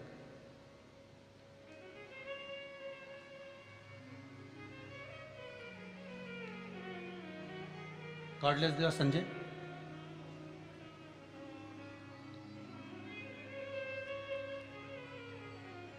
एक बेलपत्री का बल कितना प्रबल होता है, एक बेलपत्री का लक्ष्य तत्व तो कितना प्रबल होता है, कितना बलित होता है। वो एक बेलपत्र शिव को समर्पित करना। बचाओ जरा। क्या नाम है बाबू आपका? चालू करिए उसको। हो गया, चलो।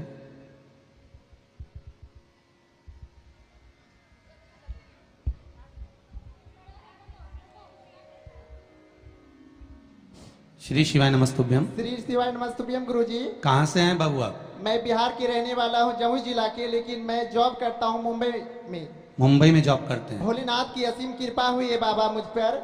मैं एक साल से शिव महापुराण की कथा सुनता था, और पहले मेरी माँ सुनती थी, तो 2-4 बार मुझे सुनाई, मुझे सुनने के लिए बोली, तो मैं उनकी बात पे ध्यान नहीं दिया। मैं सोचा, मैं अपने मोबाइल पे कुछ वीडियो वगैरह, गेम वगैरह खेलते रहता था, मैं ध्यान नहीं दिया। जब उन्होंने बहुत मुझे रिक्वेस्ट किया, तो मैं सुना, तो मुझे एक ही शिव महापुराण की कथा में 3 घंटे की चर्चा में मैं बस आधे घंटे की सुना, तो मुझे ऐसा भोलेनाथ की रस चढ़ी कि अभी तक वो चढ़ती गई, और ऐसे चढ़ी कि मैं जब भी देखता हूँ मोबाइल में अपने, तो शिव महापुराण की कथा भी सुनता। दिन रात शिव महापुराण, इतना मैं हो गया, वो डूब गया कि रात को भी मैं ईयरफोन लगा के मैं सुनते रहूं। अब मेरी माँ देखे, सुने, तो बोले अरे तुम तो पागल हो गया। मैं बोले भोलेनाथ की भक्ति में मैं पागल हो ही गया। जब मैं भोलेनाथ से मैं बोला कि भोलेनाथ, जब आप मुझे शिव महापुराण की कथा सुनने का मौका दिया है, तो एक बार मुझे कथा में पहुंचा दीजिए। लेकिन एक बार आपने उज्जैन में होने वाली थी शिव महापुराण की कथा, वो लॉकडाउन की वजह से कैंसिल हो गई, और उस शिव महापुराण की कथा में मैं आने वाला था, लेकिन उस दिन से उस दिन से मैं सोचा कि जब जब कथा होता था, अच्छा इस कथा चला गया, अगले कथा में मैं पहुंचूंगा, लेकिन मैं पहुंच नहीं पाता था। आज अब तो पहुंच गए ना। हाँ, मैं पहुंच गया। बस बाबा पकड़ तो बुला लिए। मैं बहुत है, बाबा की कृपा बनी रहे। मैं भोलेनाथ से मैं बोला कि भोलेनाथ आप मेरी जगह लेके चलो, मुझे नहीं लेके जाते थे। अब मैं आज नहीं, मैं शनिवार कल ही मैं श्री महापुराण की कथा में पहुंचने वाला था। अब पहले भोलेनाथ से बोल दिया, भोलेनाथ हरिद्वार में कथा होने वाली है। अब मैंने आपको बोल बोल के थक गया है, अब मैं कुछ नहीं बोलूंगा आपको। अब जो जवाब मेरा करने का है मैं सुना देता हूँ, आपको जो अमल करने का करने का। मैं भोलेनाथ को बोला, भोलेनाथ मेरी इच्छा है, मेरी शनिवार से रायसेन में कथा होने वाली है, रतलाम में कथा होने वाली है। मेरी आपसे विनती है कि अगर मैं श्री महापुराण की कथा में नहीं जाऊंगा और नहीं पहुंचाएंगे आप, तो आज दिन के बाद आपकी ना कथा सुनेंगे ना तो हम आपकी चौखट पे पैर रखेंगे। अब तो पहुंच गए, यही शिव की कृपा है। बैठिए। हर हर महादेव की जय। यही शिव कृपा। अब एक बेलपत्र का मूल तत्व, एक बेलपत्र का महत्व, शिव की एक पूजन का महत्व जिस दिन समझ गए, उस दिन जीवन की सार्थकता अपने आप प्राप्त हो जाए। आप उसको समझो तो। शंभु शरणे पड़ी मांगू घड़ी रे घड़ी, दुख कारो दया करी ने दर्शन। शिव की एक बेलपत्र के नहीं जाओगे कभी डॉक्टर के पास, आप शंकर का भजन तो करो।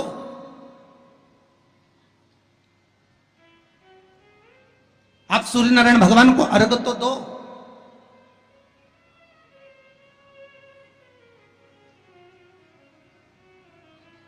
आप एक बेलपत्र शंकर को समर्पित तो करो। जिस बेलपत्र को आप वृक्ष पे से तोड़कर या बाजार में से 5 रुपए की खरीद कर लेकर शंकर भगवान को चढ़ा देते हो, शिव जी के पास जो पहुंच गई, जो अर्पण कर दिया जाता है, भगवान को दे दिया जाता है, वही तो प्रसाद बन जाता है। अरे बोलो जम के। जो शिव जी को दे दिया जाता है, अर्पण कर दिया जाता है, या राम जी को दे दिया जाए, या कृष्ण भगवान को दे दिया जाए, या देवी देवताओं को दे दिया जाए, जो भी हम भगवान को अर्पण करते हैं वो प्रसाद बनता है कि नहीं बनता? अरे बोलो जम के। बनता है ना प्रसाद। तो राम जी को तुमने लड्डू का भोग लगाया तो वो प्रसाद बन गया, उसको तुम लोगों ने खाया कि नहीं खाया? अरे बोलो जम के। खाया। हनुमान जी के मंदिर में ले जाके नरियल फोड़ा, वो प्रसाद बन गया। वो की चिटक निकाल निकाल के तुमने खाई कि नहीं खाई? खाई ना। देवी जी के मंदिर में गए, पूड़ी और हलवे का भोग लगाया, वो प्रसाद बना कि नहीं बना? अब शंकर भगवान को कोई तुम रोज तो चूरमा नहीं लगाओगे, शंकर भगवान को रोज तो तुम लड्डू लेकर नहीं जाओगे, शंकर भगवान को रोज तो तुम मिश्री लेकर नहीं जाओगे। तो शंकर भगवान के लिए रोज क्या लेकर जाते हो? बेलपत्र। अगर शिव जी को तुमने जो बेलपत्र चढ़ाया तो वो प्रसाद बना कि नहीं बना? बन गया ना। अब प्रसाद बन गया तो उस बेलपत्र को उठाकर लाकर खाना और खाकर अपनी औषधि के रूप में उसको स्वीकार करना।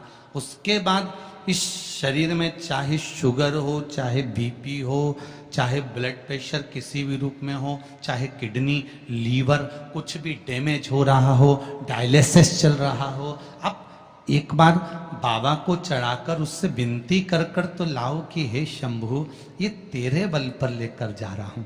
मैंने सुना है तुझ पर जो चढ़ता है वो प्रसाद बन जाता है, और ये त्रिगुणाकार बेलपत्र को मैं लेकर जा रहा हूं। मैं खाऊं और बाबा इतनी कृपा कर देना कि ये औषधि का काम कर दे और मेरी बीमारियां समाप्त कर दे। ये शिव से कहा।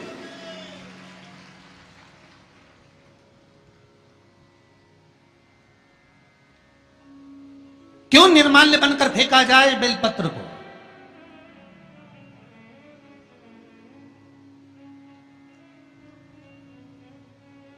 इस बेलपत्र के मूल तत्व को जिस दिन जानोगे, बैसाखी शिवरात्रि शिव महापुराण की कथा चल रही है रतलाम के इस पावन प्रांगण में, और लाखों लाखों लोग कथा को श्रवण कर रहे हैं। कल जितने लोग आए थे उससे 2 गुना लोग आए हैं। टेंट एक्स्ट्रा लगाया है। बता रहे थे कल 9 बीघा में टेंट लगा था, आज 18 बीघा में टेंट लगाया है, तो भी जगह नहीं है बैठने के लिए। लोग खड़े होकर कथा सुन।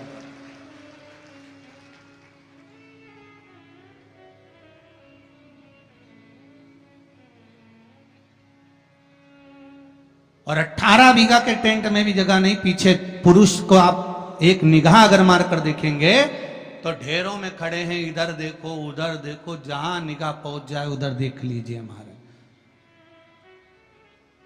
लाखों लाखों लोग इस कथा को सुन रहे हैं। एक नियम बना लो बैसाख महीने से कि शंकर भगवान पर जो बेलपत्र चढ़ी है वो औषधि का काम करती है। शिव पर चढ़ी हुई बेलपत्र मंदिर में क्यों छोड़ें? क्यों नदी में हम इसको विसर्जन करें? क्यों नदी में छोड़ें हम इसको?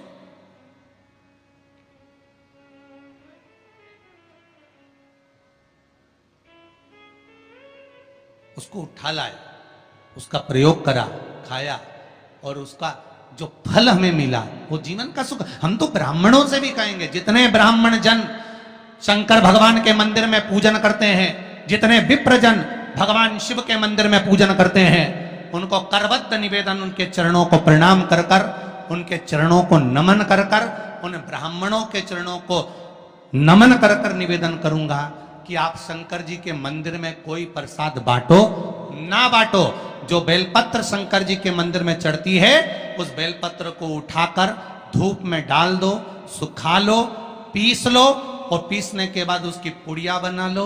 उस पुड़िया को प्रसाद के रूप में देना चालू कर दो कि ये खाना चालू करो।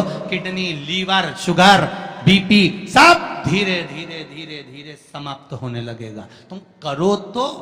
वो बेलपत्र ना तो किसी नदी में विसर्जन करने की जरूरत है और ना कहीं फेंकने की जरूरत है।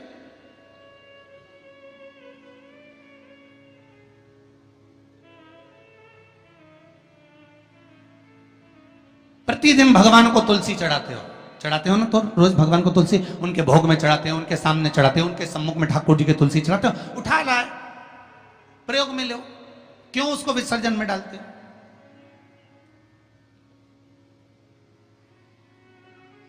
जो विसर्जन के लायक है उसका विसर्जन करो। और विसर्जन भी कहां करो? क्षिप्रा, गंगा, नर्मदा, सरयू या आपके क्षेत्र की कोई पवित्र नदी है, उस नदी में ले जाकर कोई निर्माल्य वस्तुएं मत पटको। आज वैसे ही इस पृथ्वी पर जल स्तर गिरते जा रहा है, उस पवित्र जल को हमें संजोना है। जो निर्माल्य की वस्तु मिले, एकांत में किसी खेत में उसको एक खड्डे में डालकर इकट्ठा करो। जब उसकी खाद बन जाए तो जिस खेत में उसको डालोगे भगवान के प्रसाद को, वो खेत भी उज्जवल आनंद सुख प्रदान करेगा और कुछ ना कुछ अच्छा देना प्रारंभ करेगा। क्यों किसी पवित्र नदी को हम नष्ट कर रहे हैं? क्यों गंगा को हम कचरा डालकर नष्ट करें? क्यों यमुना को, सरयू को, क्षिप्रा को हम नष्ट करें? हम उसको शुद्ध बनाने का प्रयास करें, हम उसको निर्मल बनाने का प्रयास करें। अपने गांव में, नगर में जो तालाब, जो बावड़ी, जो कुएं हैं, उनको हम निर्मल बनाने का प्रयास करें, शुद्ध बनाइए।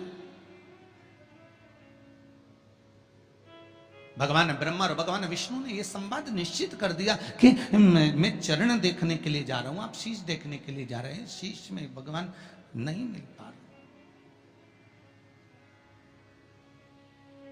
भगवान चरण देखने के लिए गए, चरण ढूंढते ढूंढते ढूंढते भगवान विष्णु सामने प्रकट हो गए। ब्रह्मा जी भी आए, गाय और केतकी के फूल को लेकर आए, पर इनको चरण नहीं मिले। और ब्रह्मा जी ने कह दिया कि मुझे शीश मिल गया। झूठ निश्चित कर दिया है, असत्य निश्चित कर दिया।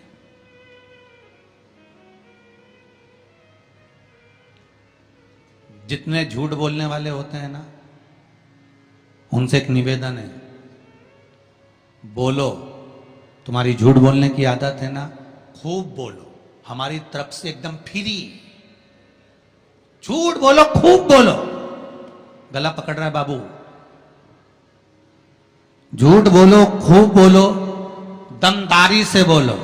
तुम्हारी जितनी कैपेसिटी है उसके अनुसार बोलो, मना नहीं हो।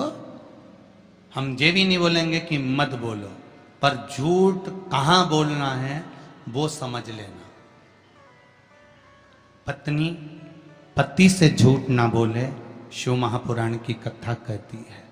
एक झूठ माता सती ने शंकर जी से कह दिया था, मैंने कोई परीक्षा नहीं ली। सती का क्या हाल हुआ?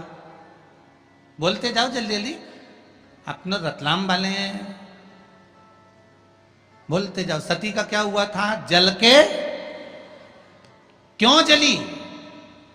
क्या जरूरत पड़ी सती माता को जलने की? क्यों जली है माता सती? क्यों भस्म हुई है माता सती? क्या कारण था माता सती के जलने का? केवल एक झूठ माता सती ने भगवान शंकर से आकर कह दिया था, मैंने कोई परीक्षा नहीं, कोई परीक्षा नहीं। शंकर भगवान ने ध्यान लगाकर देख लिया। तुम मार्केट में पल्लू यहां लेके चल रही हो कि यहां? तुम आकर पति ने पूछा क्यों? तो वो दुकान पे खड़ी थी और थारा पल्लू इधर पड़ा था। कहीं नहीं, मैं तो यूंच पड़ी। तुमने किसी और को देख लिया होगा, ठीक है। अब पहले के समय में शंकर भगवान ध्यान लगाकर देख लिए थे कि सती मैया ने झूठ बोला कि सच बोला। आज के जमाने में तो दुकान दुकान में कैमरा लगा हुआ, वो पकड़ के ले गया, चल अभी चल तुम्हारे साथ। तुम्हारे झुटला रही, मुझे झुटला रही, चल। और गाड़ी पे ले गया ने बिठाया। और कई हाल चल रहे बलवीर थारा? बस जोरदार। ला थारी भाभी अभी आई थी कि नहीं आई थी? सामान लेने आई थी। सिर पे पल्लू था कि इनंग धरा था? क्या अब मैं सामान दिखाऊं कि भाभी का पल्लू देखो? ठीक है, जरा कैमरा लगा थे तो अरे चार चार लग गया है। तो जहां थारी भाभी खड़ी थी वहां कैमरा था, ये लगा हमारा पीछे ही। ले जरा दिखाना। और जो दिखाया तो पल्लू तो यंज धरा था। तो उन्हें कहा, तो झूठ बोल दी। फिर शिव पुराण कह रहे, सती मैया ने शंकर जी से झूठ बोला। पत्नी कभी अपने पति से झूठ ना बोले। और ये केवल पत्नियों के लिए ही नहीं है।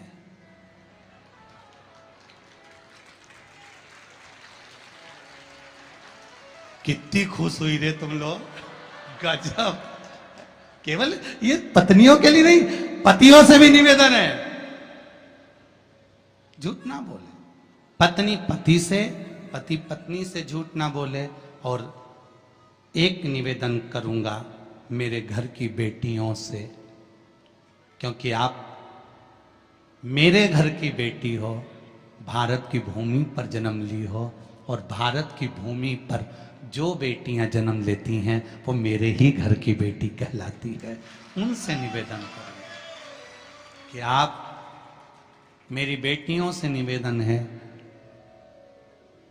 सबसे झूठ बोल लेना, पर जिस मां ने तुमको कोख में रखा और जिस पिता ने पूरी जिंदगी तुम्हारे ऊपर खर्च कर दी, कमा कर लगाने में, पढ़ाने में, उस माँ बाप से कभी झूठ मत बोलना। सत्य कह दो कि यह बात है।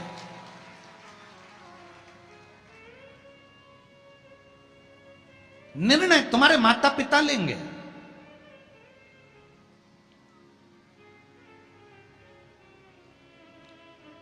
गणेश जी महाराज की शादी होना थी। घर में बड़े कौन थे? शंकर जी के, कार्तिकेय। शादी किसकी हो रही है? गणेश जी की। प्रजापतियों की कन्या रिद्धि और सिद्धि।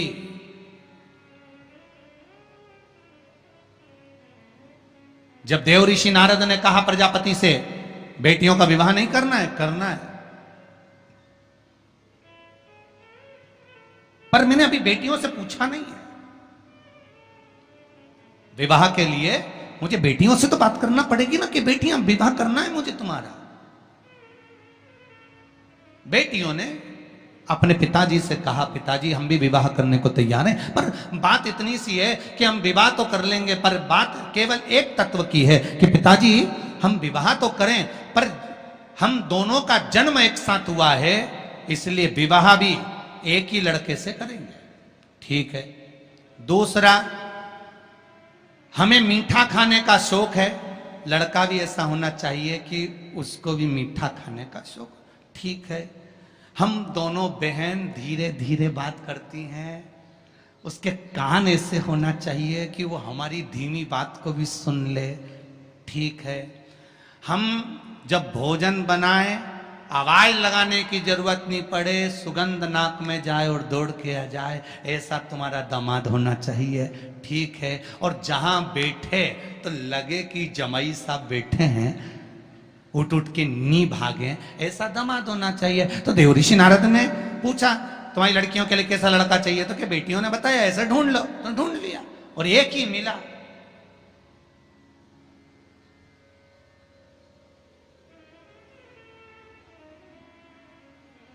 और वो दामाद भी कोई साधारण नहीं था। सब देवताओं की शादी हो रही थी, गणेश जी की शादी नहीं हो रही थी। क्यों? क्योंकि इनको मुंह काय का लगा था? हाथी का। अब जब मुख हाथी का लगा हुआ है तो सबसे पहले प्रथम देवता गणेश जी महाराज थे और सबसे पहले ब्याह शादी में इन्हीं को बुलाते थे। पर दिक्कत एक ही थी कि इनकी नहीं हुई थी ना, तो ये सबका काम बिगाड़ देते थे। अब इनकी पूजन हो रही शादी में, जिनके यहां भी इनको बुलाते हैं वहां शादी में इनकी पूजन होती, और ये अपने चूहों उनको कह देते चूहे को कि चले जाओ, वो दूल्हे के कपड़े रखे ना पीछे से ही काटिया, और जितने दुल्हन के कपड़े धरे उनके भी कुतरिया, जब कुतर दे और चूहे जाते और शादी में जो दूल्हा दुल्हन कपड़े पहनते सब कुतर देते हैं। सब शादी में यही हाल, सारी शादी में। एक दिन शनि महाराज निकल कर जा रहे थे तो ब्रह्मा जी ने शनि देव से कह दिया, जितने भी दूल्हा दुल्हन की शादी होती है, क्यों शनि देव अपनी कुदृष्टि इन पर क्यों देते हो? शनि जी ने कहा मैं कहाँ कुदृष्टि देता हूँ, और क्या बताओ, दूल्हा दुल्हन के सारे कपड़ों में आग लग जाती है, सारे कपड़े कुतर जाते हैं, चूहे उनको काट देते हैं, ऐसे छेद पड़ जाते हैं, ये आप नहीं दे रहे तो कौन दे रहा है?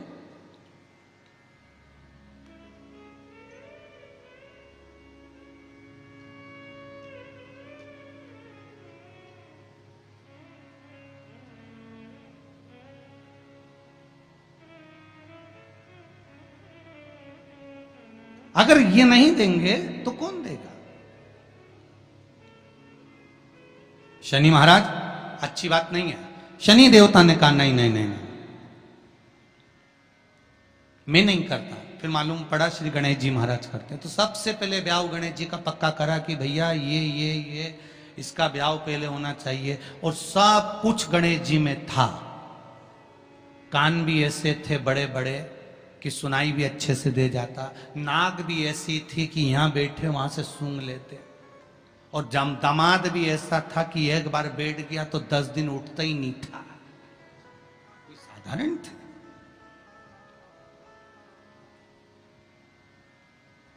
मेरा बेटियों से निवेदन, पत्नी पति से झूठ ना बोले, पति पत्नी से झूठ ना बोले, बेटी अपने माता पिता से झूठ ना बोले। मेरा निवेदन है शिष्य अपने गुरु से झूठ ना बोले, और भक्त भगवान से कभी झूठ ना बोले। यहां तक सीमित रखो, यहां तक सीमित, बहुत है। और झूठ बोलना एक जगह पर जरूर बोलना। कहां? यदि कोई गाय कसाई के यहां कट रही हो, वहां जाकर झूठ बोल देना कि ये गाय मेरी है, छुड़वा कर लिया ना। झूठ वहां बोल। झूठ बोलने के भी स्थान बताए गए, कहां कहां झूठ बोलना है, कैसे कैसे झूठ बोलना है, किस तरह से झूठ बोलना है, स्थान बताए गए महाराज। कि ये गाय अगर कसाई की यहां कट रही है तो वहां झूठ बोल दो कि ये गाय मेरी है, ये कटे ना, ये मेरी है। ब्रह्मा जी ने झूठ बोला शिव जी के सामने, केतकी के पुष्प ने झूठ बोला शंकर जी के सामने, गौ माता ने झूठ बोला शिव जी के सामने। महाराज अंत क्या हुआ? केतकी के पुष्प को श्राप लगा, सारे देवताओं पर चढ़ेगा पर शंकर पर नहीं। गाय को श्राप लगा, तेरा शरीर पूजा जाएगा पर मुख नहीं। ब्रह्मा का सिर जिससे वो झूठ बोल रहे थे उस सिर को काटा गया, लुढ़कता लुढ़कता शीश गया, कर्मनाशा नदी प्रकट हो गई। अंत में ब्रह्मा का कटा हुआ सिर बट का वृक्ष बनाना पड़ा, बट वृक्ष बनाना पड़ा। आखिर झूठ बोलने वाले मुख की गति बहुत बुरी हो जाती। और पहले के समय में अदालत नहीं होती थी, पहले के समय में पंचायत नहीं होती थी, पहले के समय में एक काम होता था, गांव के लोग उसको ले जाते थे, शंकर जी के मंदिर में खड़ा कर देते थे और उठा गंगा जल और कह दे कि तूने ऐसा नहीं करा। मतलब शिव के मंदिर में झूठ बोलने वाला व्यक्ति अंत समय में पलंग पर तड़प तड़प कर मरता है, उसके शरीर की गतियां बेकार हो जाती, शरीर की गतियां भी। इसलिए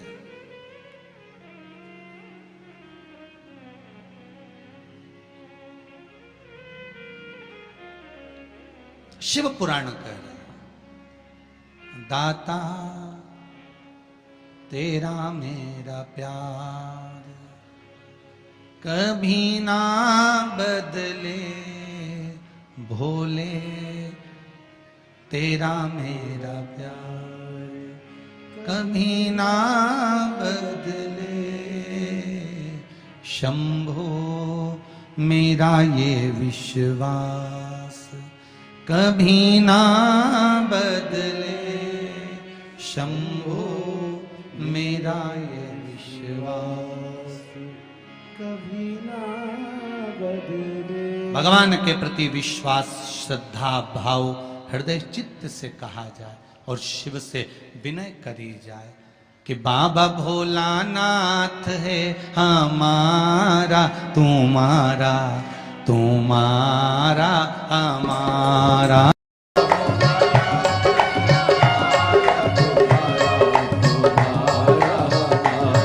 ओ प्यारा भोलानाथ है हमारा, तुम्हारा तुम्हारा हमारा, प्यारा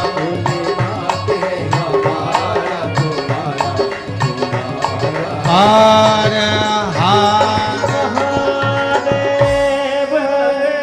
भगवान की कथा कह रही है, शंकर भगवान का अनुमोदन कह रहा है, आनंद कह रहा है कि जीवन में अगर आप भगवान शिव को कुछ समर्पित कर रहे हो, जीवन में कुछ आप चढ़ा रहे हो, शिव भक्ति में अगर लीन हो तो उसका एक सुख, एक आनंद ही दूसरा। झूठ ना बोले, बोलो, मना नहीं, पर किसी गौ माता की रक्षा करना हो, राष्ट्र का उत्थान करना हो तो चलेगा। आगे चरित्र आया है भगवान शंकर का पावन,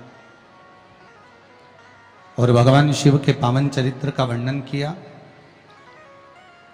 शंख मुनि शिव जी के मंदिर में जल चढ़ाकर लौट रहे थे।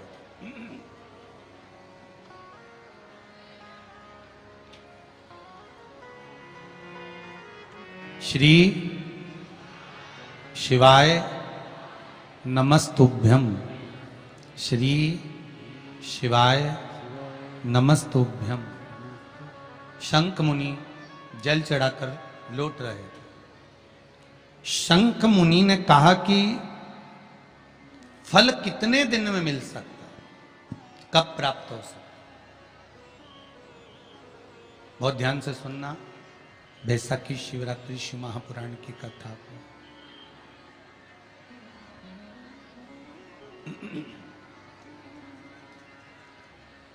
फल कितने दिन में मिल सकता है, कब प्राप्त हो सकता है, कैसे मिलेगा? शिव पुराण कह रही है, शंख मुनि जैसे ही बाहर आए, एक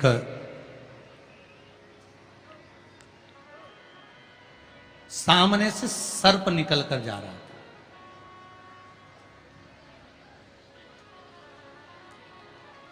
और सामने से जब सर्प निकल कर जा रहा है,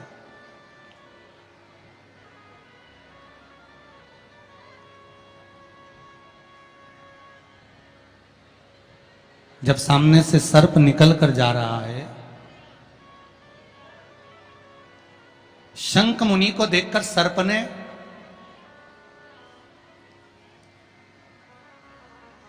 एक व्याघ्र और शंख मुनि के संवाद को सुना।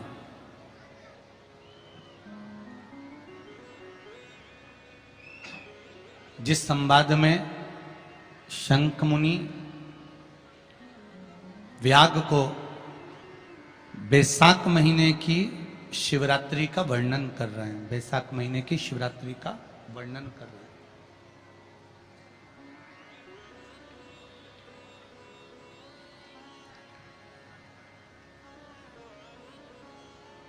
उस वैशाख महीने के महत्व को जब सर्प ने सुना, सुनने के बाद में सर्प थोड़ी देर वहां पर देखता रहा शंख मुनि को।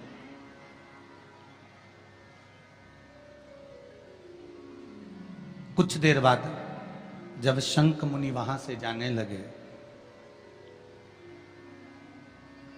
शंख मुनि जब वहां से जाने लगे तो सर्प ने आवाज लगाई। शंख मुनि को लगा कि ये सर्प है और सांप कहां ये वाणी बोल पाता है, मनुष्य की वाणी को कैसे बोल पाएगा? इस मनुष्य की वाणी को कैसे सर्प बोल सकता? पर सर्प ने आवाज लगाई, शंख मुनि रुके। तो शंख मुनि ने उस सर्प से पूछा कि क्या बात है?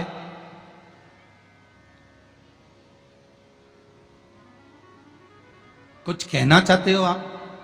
हाँ प्रभु, मैं अपनी दशा आपको कुछ बताना चाहता हूं। क्या कहना चाहते हो?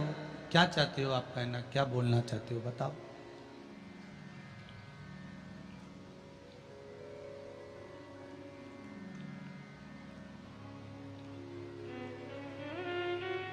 क्या बोलना चाहते हो? बोलिए। तो कहा, महाराज, पूर्व समय में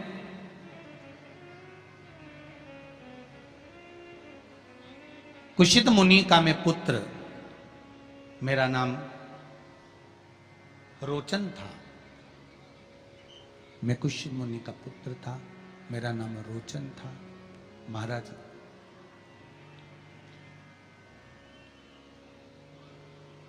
एक मुनि का पुत्र होने के साथ में मेरा मन कभी सत्संग में, कभी भजन में, कभी कीर्तन में, कभी स्मरण में, कभी भक्ति में नहीं लगा। कभी भगवती स्मरण में लगा ही नहीं। भगवत कीर्तन में मेरा मन पहुंचा ही नहीं। सारे बेकार कर्म में मैं लगा रहता। सब बेकार कर्म मेरे हाथ के द्वारा होते।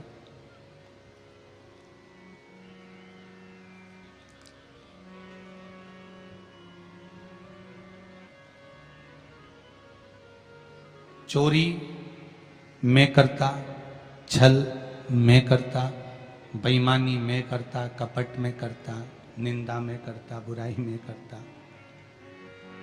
सब बेकार कर्म मेरे द्वारा होते।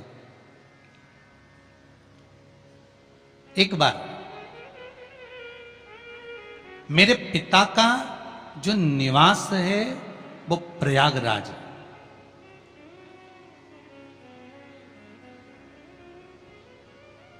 आप किस जगह पर रह रहे हो और वहां की धरा क्या कह रही है।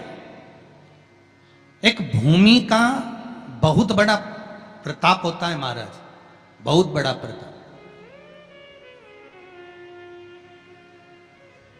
क्यों कहते हैं कि 12 ज्योतिर्लिंग जहां पर भगवान शिव विराजमान हैं, ऐसे 12 ज्योतिर्लिंग की भूमि में जाकर एक रात्रि विश्राम करना चाहिए। किसी पुरी में जाओ, उस पुरी में जाओ तो 2 रात्रि का विश्राम जरूर करना चाहिए। किसी तीर्थ में जाओ तो इस तीर्थ में जाकर पवित्र नदियों के जल का सींचन, भले आप स्नान करें ना करें, पर पवित्र नदियों के जल का सींचन होना चाहिए।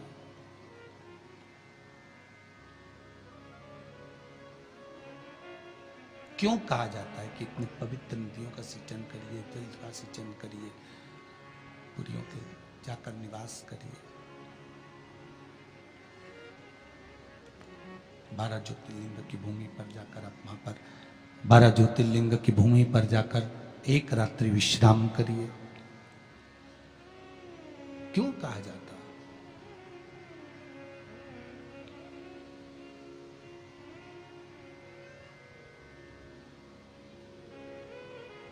काम, लोभ, आसक्ति, वासना, तृष्णा, मोह, प्रपंच, ये सब जब हम किसी 12 ज्योतिर्लिंग की भूमि पर जाकर एक रात्रि विश्राम कर कर जब भगवान शंकर के नाम का स्मरण करते हैं, पूजन करते हैं, भक्ति करते हैं, भजन करते हैं, कीर्तन करते हैं, मंत्र जाप करते हैं, नाम जाप करते हैं, तब इस शरीर के द्वारा वो रात्रि भर विश्राम करने पर हमारे भीतर का जो ताप है, पाप है, लोभ है, आसक्ति है, तृष्णा है, वासना है, अहम है, ये सब निकल कर बाहर हो जाता है। ये सब निकल कर बाहर,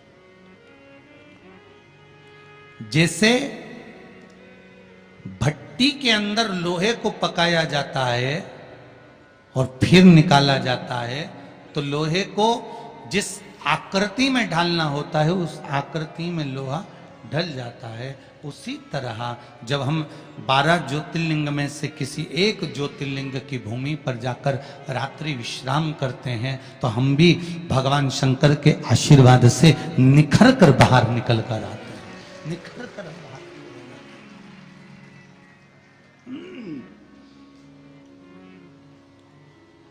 हम निखर कर बाहर की ओर आ जाते हैं। हमारी मन की, हृदय की, चित्त की जो सुंदरता है भजन के बल पर, वो सामने प्रकट हो जाती है।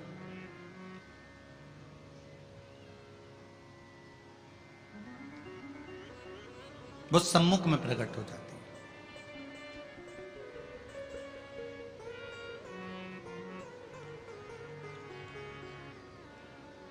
आज प्रयागराज में मेरे पिता कुशंद मुनि का निवास था। मैं रोचन उसी भूमि पर निवास करता था। एक बार त्रिवेणी संगम पर जयंत नाम के एक ब्राह्मण आए और उन ब्राह्मण ने अपने बैसाख महत्म में यह वर्णन किया कि एक बेलपत्र का वृक्ष हो या पीपल का वृक्ष हो या तुलसी का पौधा हो या आंवले का वृक्ष हो या बट वृक्ष हो, उस वृक्ष के नीचे बैसाख के महीने में जो जल समर्पित करा जाता है, उस जल की पुण्याई इतनी प्रबल हो जाती है कि व्यक्ति के जीवन में जितना पाप कर्म करा होता है वो सब निष्फल हो जाता है, वो सब समाप्त हो जाता है।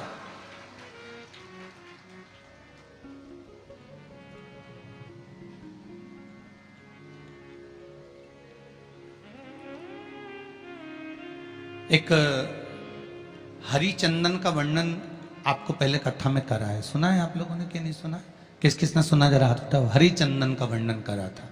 ध्यान होगा कि तुलसी की लकड़ी जब सूख जाती है तो उस तुलसी की सूखी हुई लकड़ी को घिस कर चंदन बनाया जाता है और उस चंदन को कार्तिक महीने में भगवान ठाकुर जी को, लड्डू गोपाल को, भगवान कृष्ण को, राम को या शालिग्राम भगवान को वो चंदन लगाया जाता है।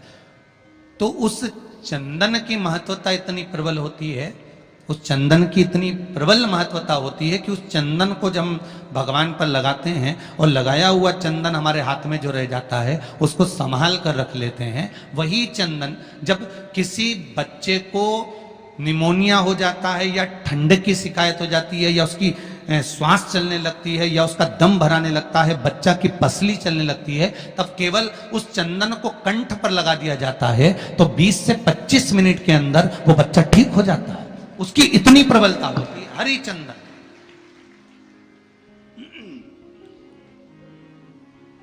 शंभु शंभु हरि चंदन की इतनी महत्वता होती है। अब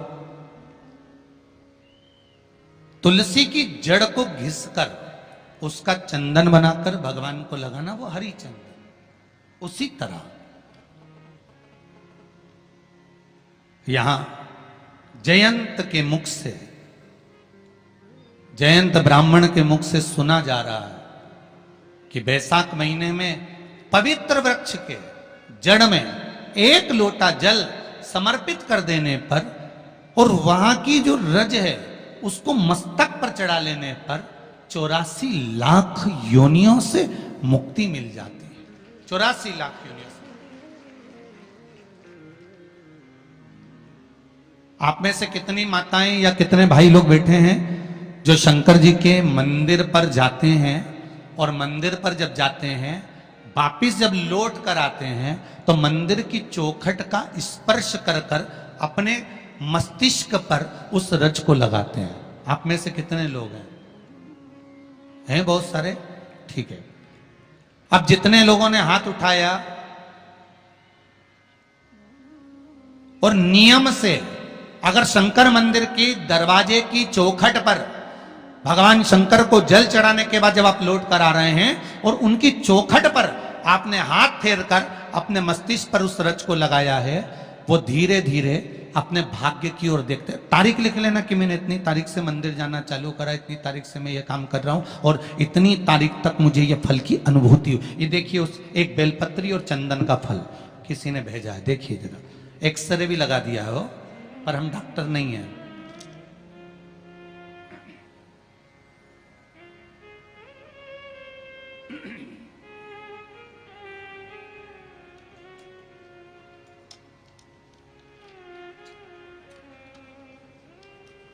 एक्सरे भी लगाया है।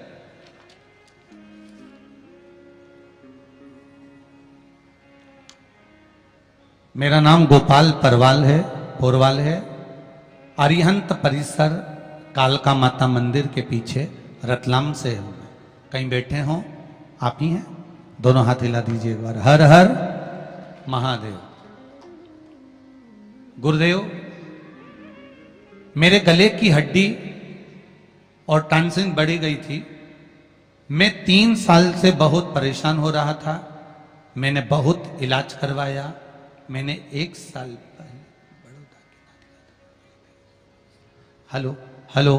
मैंने 1 साल पहले बड़ौदा के नरियाद में गले के जो स्पेशलिस्ट हैं उनको भी दिखाया, पर कोई फायदा नहीं हुआ।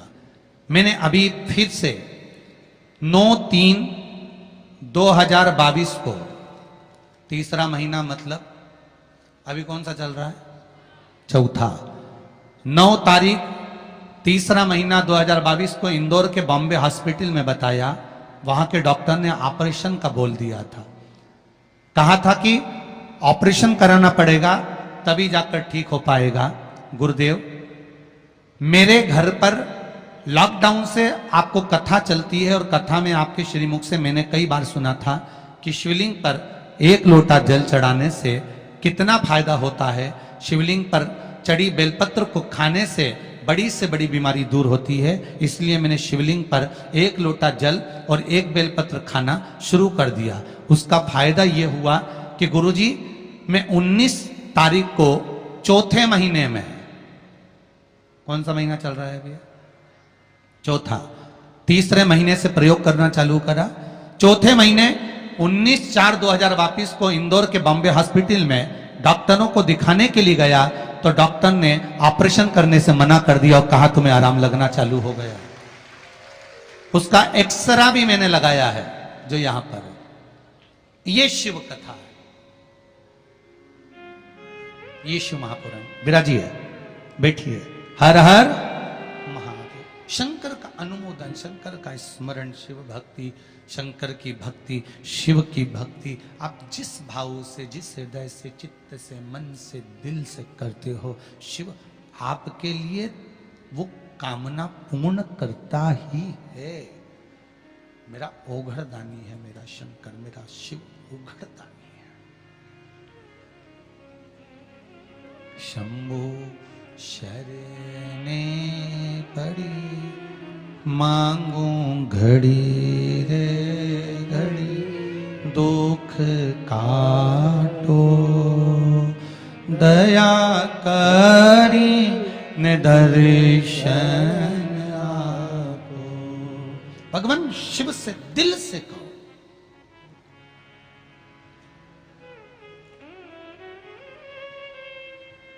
और मन से कहोगे वो स्वीकार करेगा।